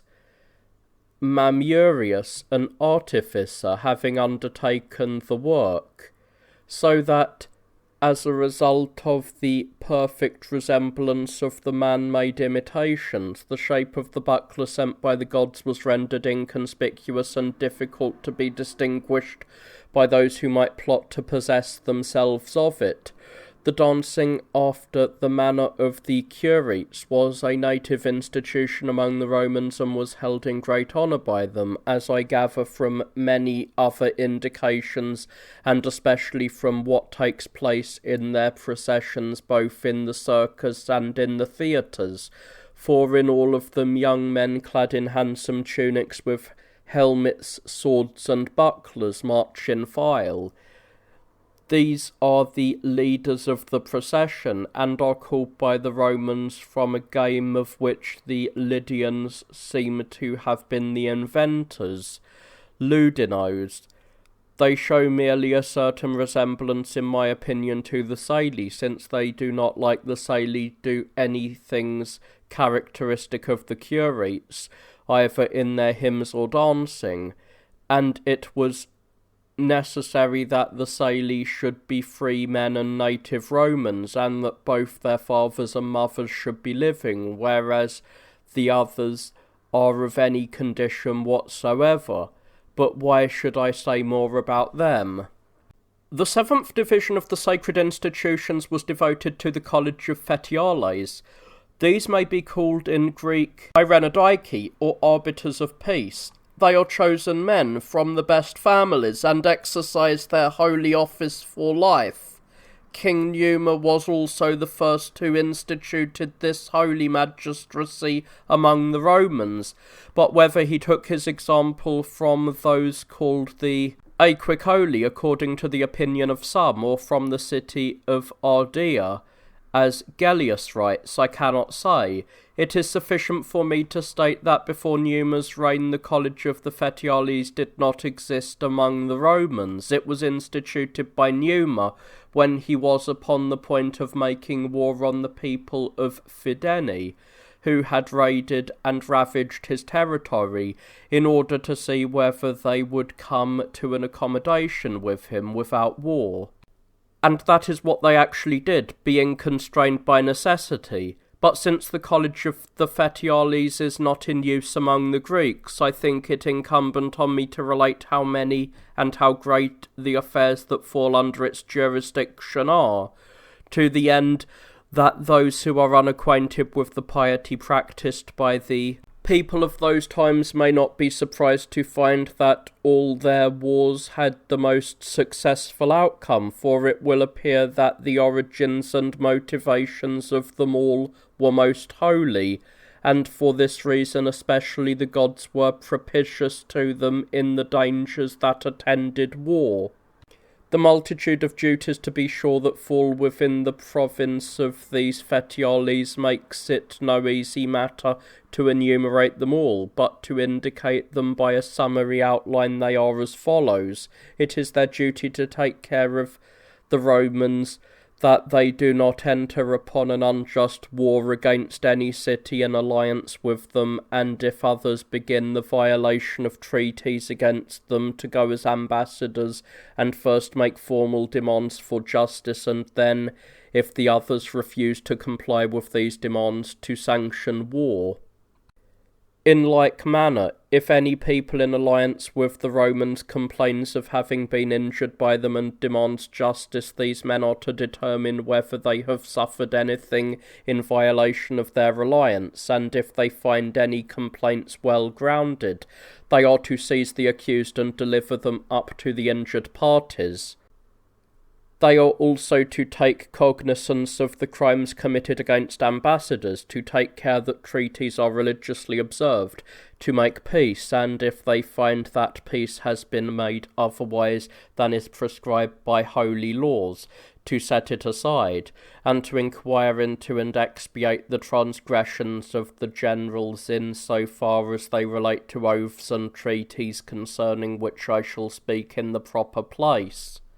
As to the functions they perform in the quality of heralds, when they went to any city thought to have injured the Romans, for these things also are worthy of our knowledge, since they were carried out with greatest regard to both religion and justice, I have received the following account. One of these fetiales, chosen by his colleagues, wearing his sacred robes and insignia to distinguish him from all of the others, proceeded towards the city whose inhabitants had done the injury, and stopping at the border, he called upon Jupiter and the rest of the gods to witness that he was come to demand justice on behalf of the Roman state. Thereupon he took an oath that he was going to a city that had done an injury, and having uttered the most dreadful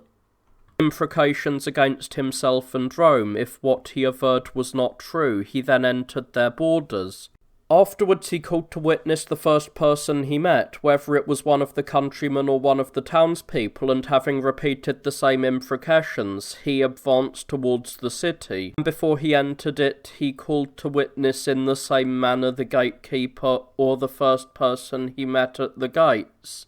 after which he proceeded to the forum, and taking his stand there, he discussed with the magistrates the reasons for his coming, adding everywhere the same oaths and imprecations. If then they were disposed to offer satisfaction by delivering up the guilty, he departed as a friend taking leave of friends, carrying the prisoners with him.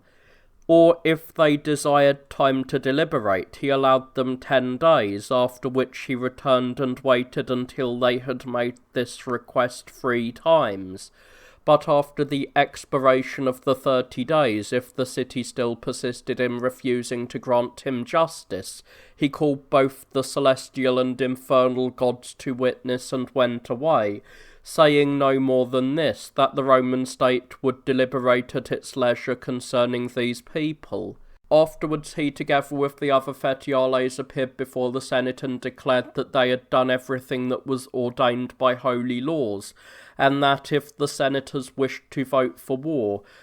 there would be no obstacle on the part of the gods. But if any of these things was omitted, neither the Senate nor the people had the power to vote for war. Such then is the account we have received concerning the fetiales. The last branch of the ordinances of Numa related to the sacred offices allotted to those who held the higher priesthoods, and the greatest power among the Romans. These from one of the duties they perform, namely the repairing of the wooden bridge, are in their own language called pontifexes,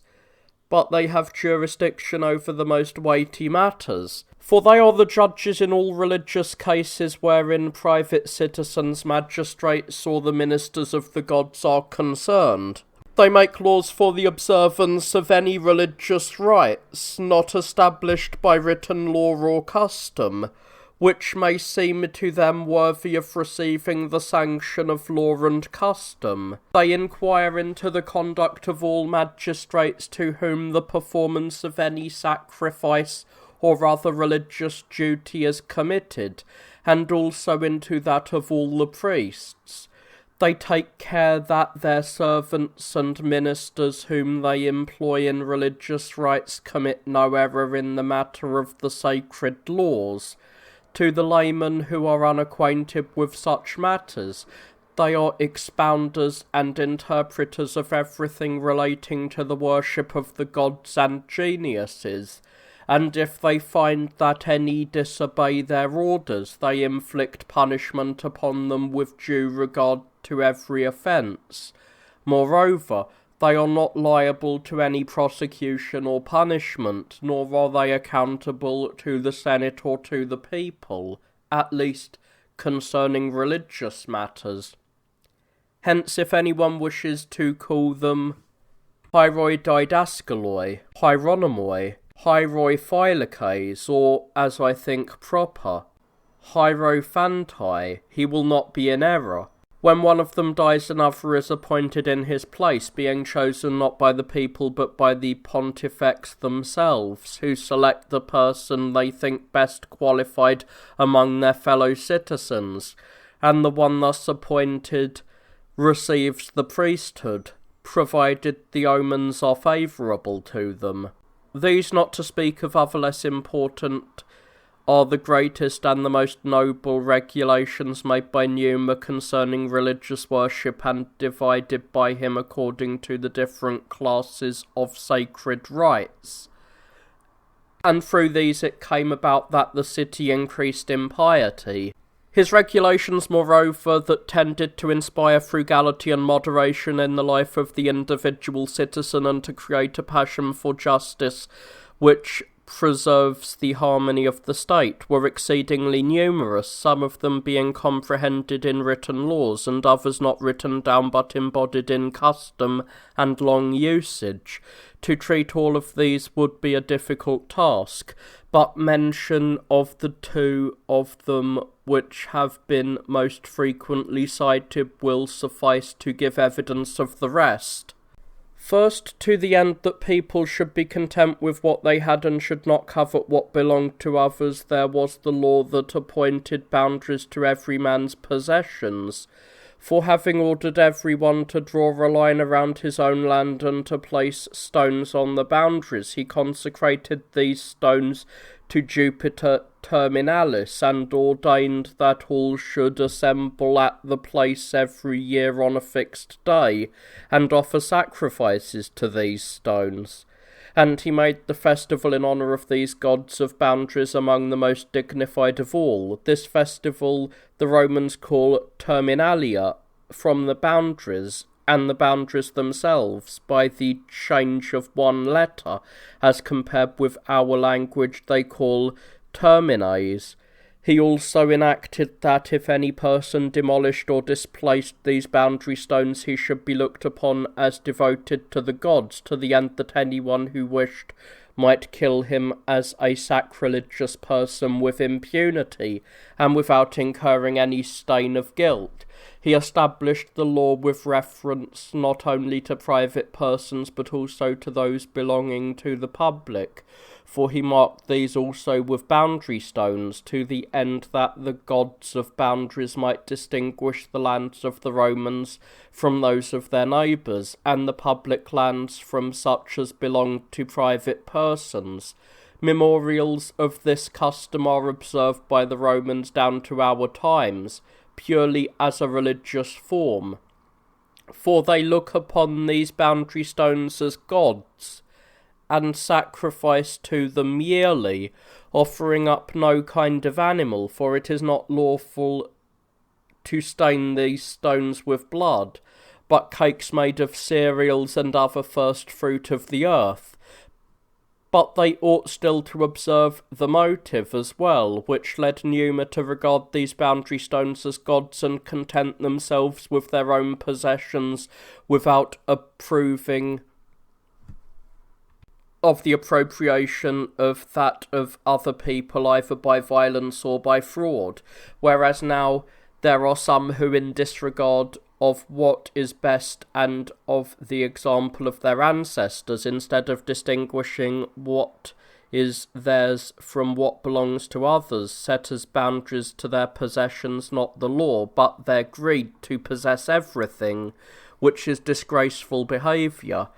But we leave the consideration of these matters to others. By such laws Numa brought the state to frugality and moderation, but in order to encourage the observance of justice in matters of contracts, he hit upon a device which was unknown to all who have established the most celebrated institutions. For observing that contracts made in public and before witnesses are out of respect for the persons present generally observed, and that few are guilty of any violation of them,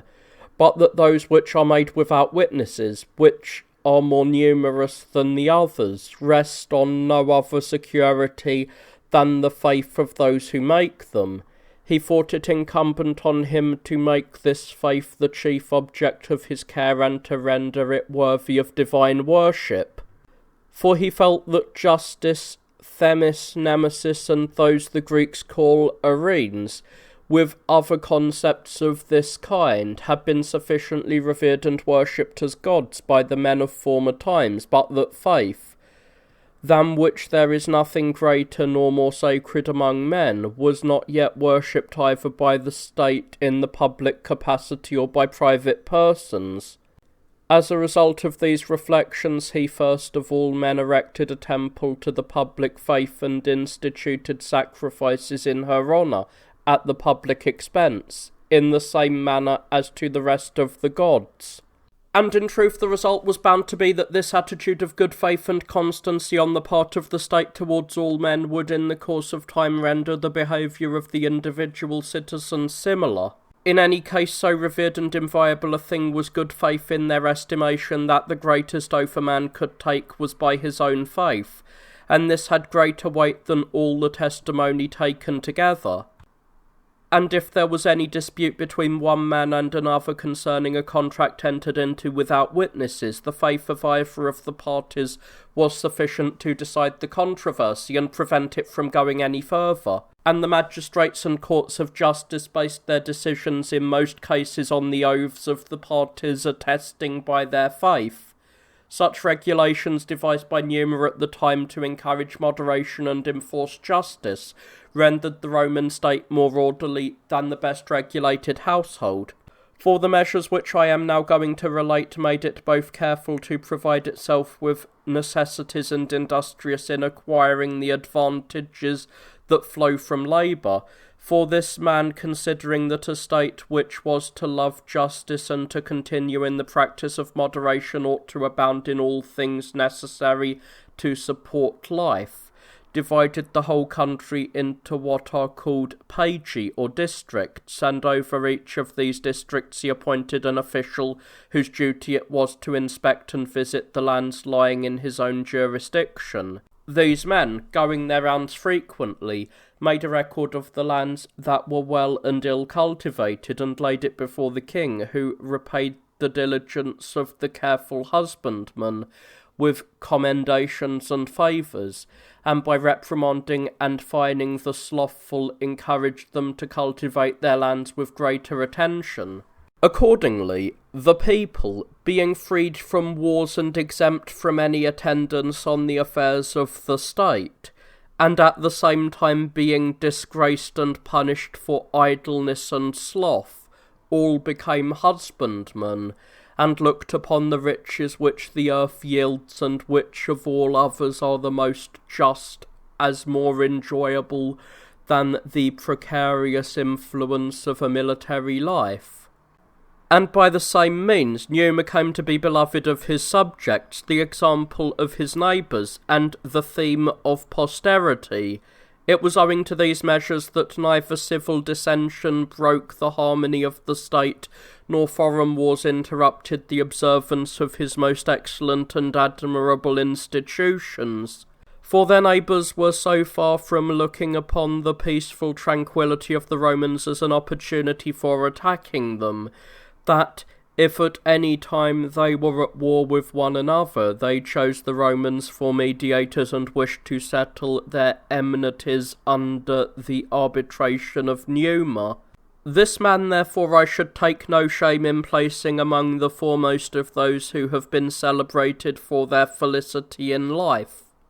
For he was of royal birth and of royal appearance, and he pursued an education which was not the kind of useless training that deals only with words, but a discipline that taught him to practice piety and every other virtue.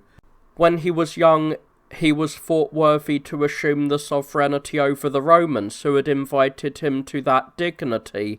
upon the reputation of his virtue. And he continued to command the obedience of his subjects during his whole life. He lived to a very advanced age without any impairment of his faculties, and without suffering any blow at fortune's hands, and he died the easiest of all deaths, being withered by age, the genius who has been allotted to him from his birth having continued the same favour to him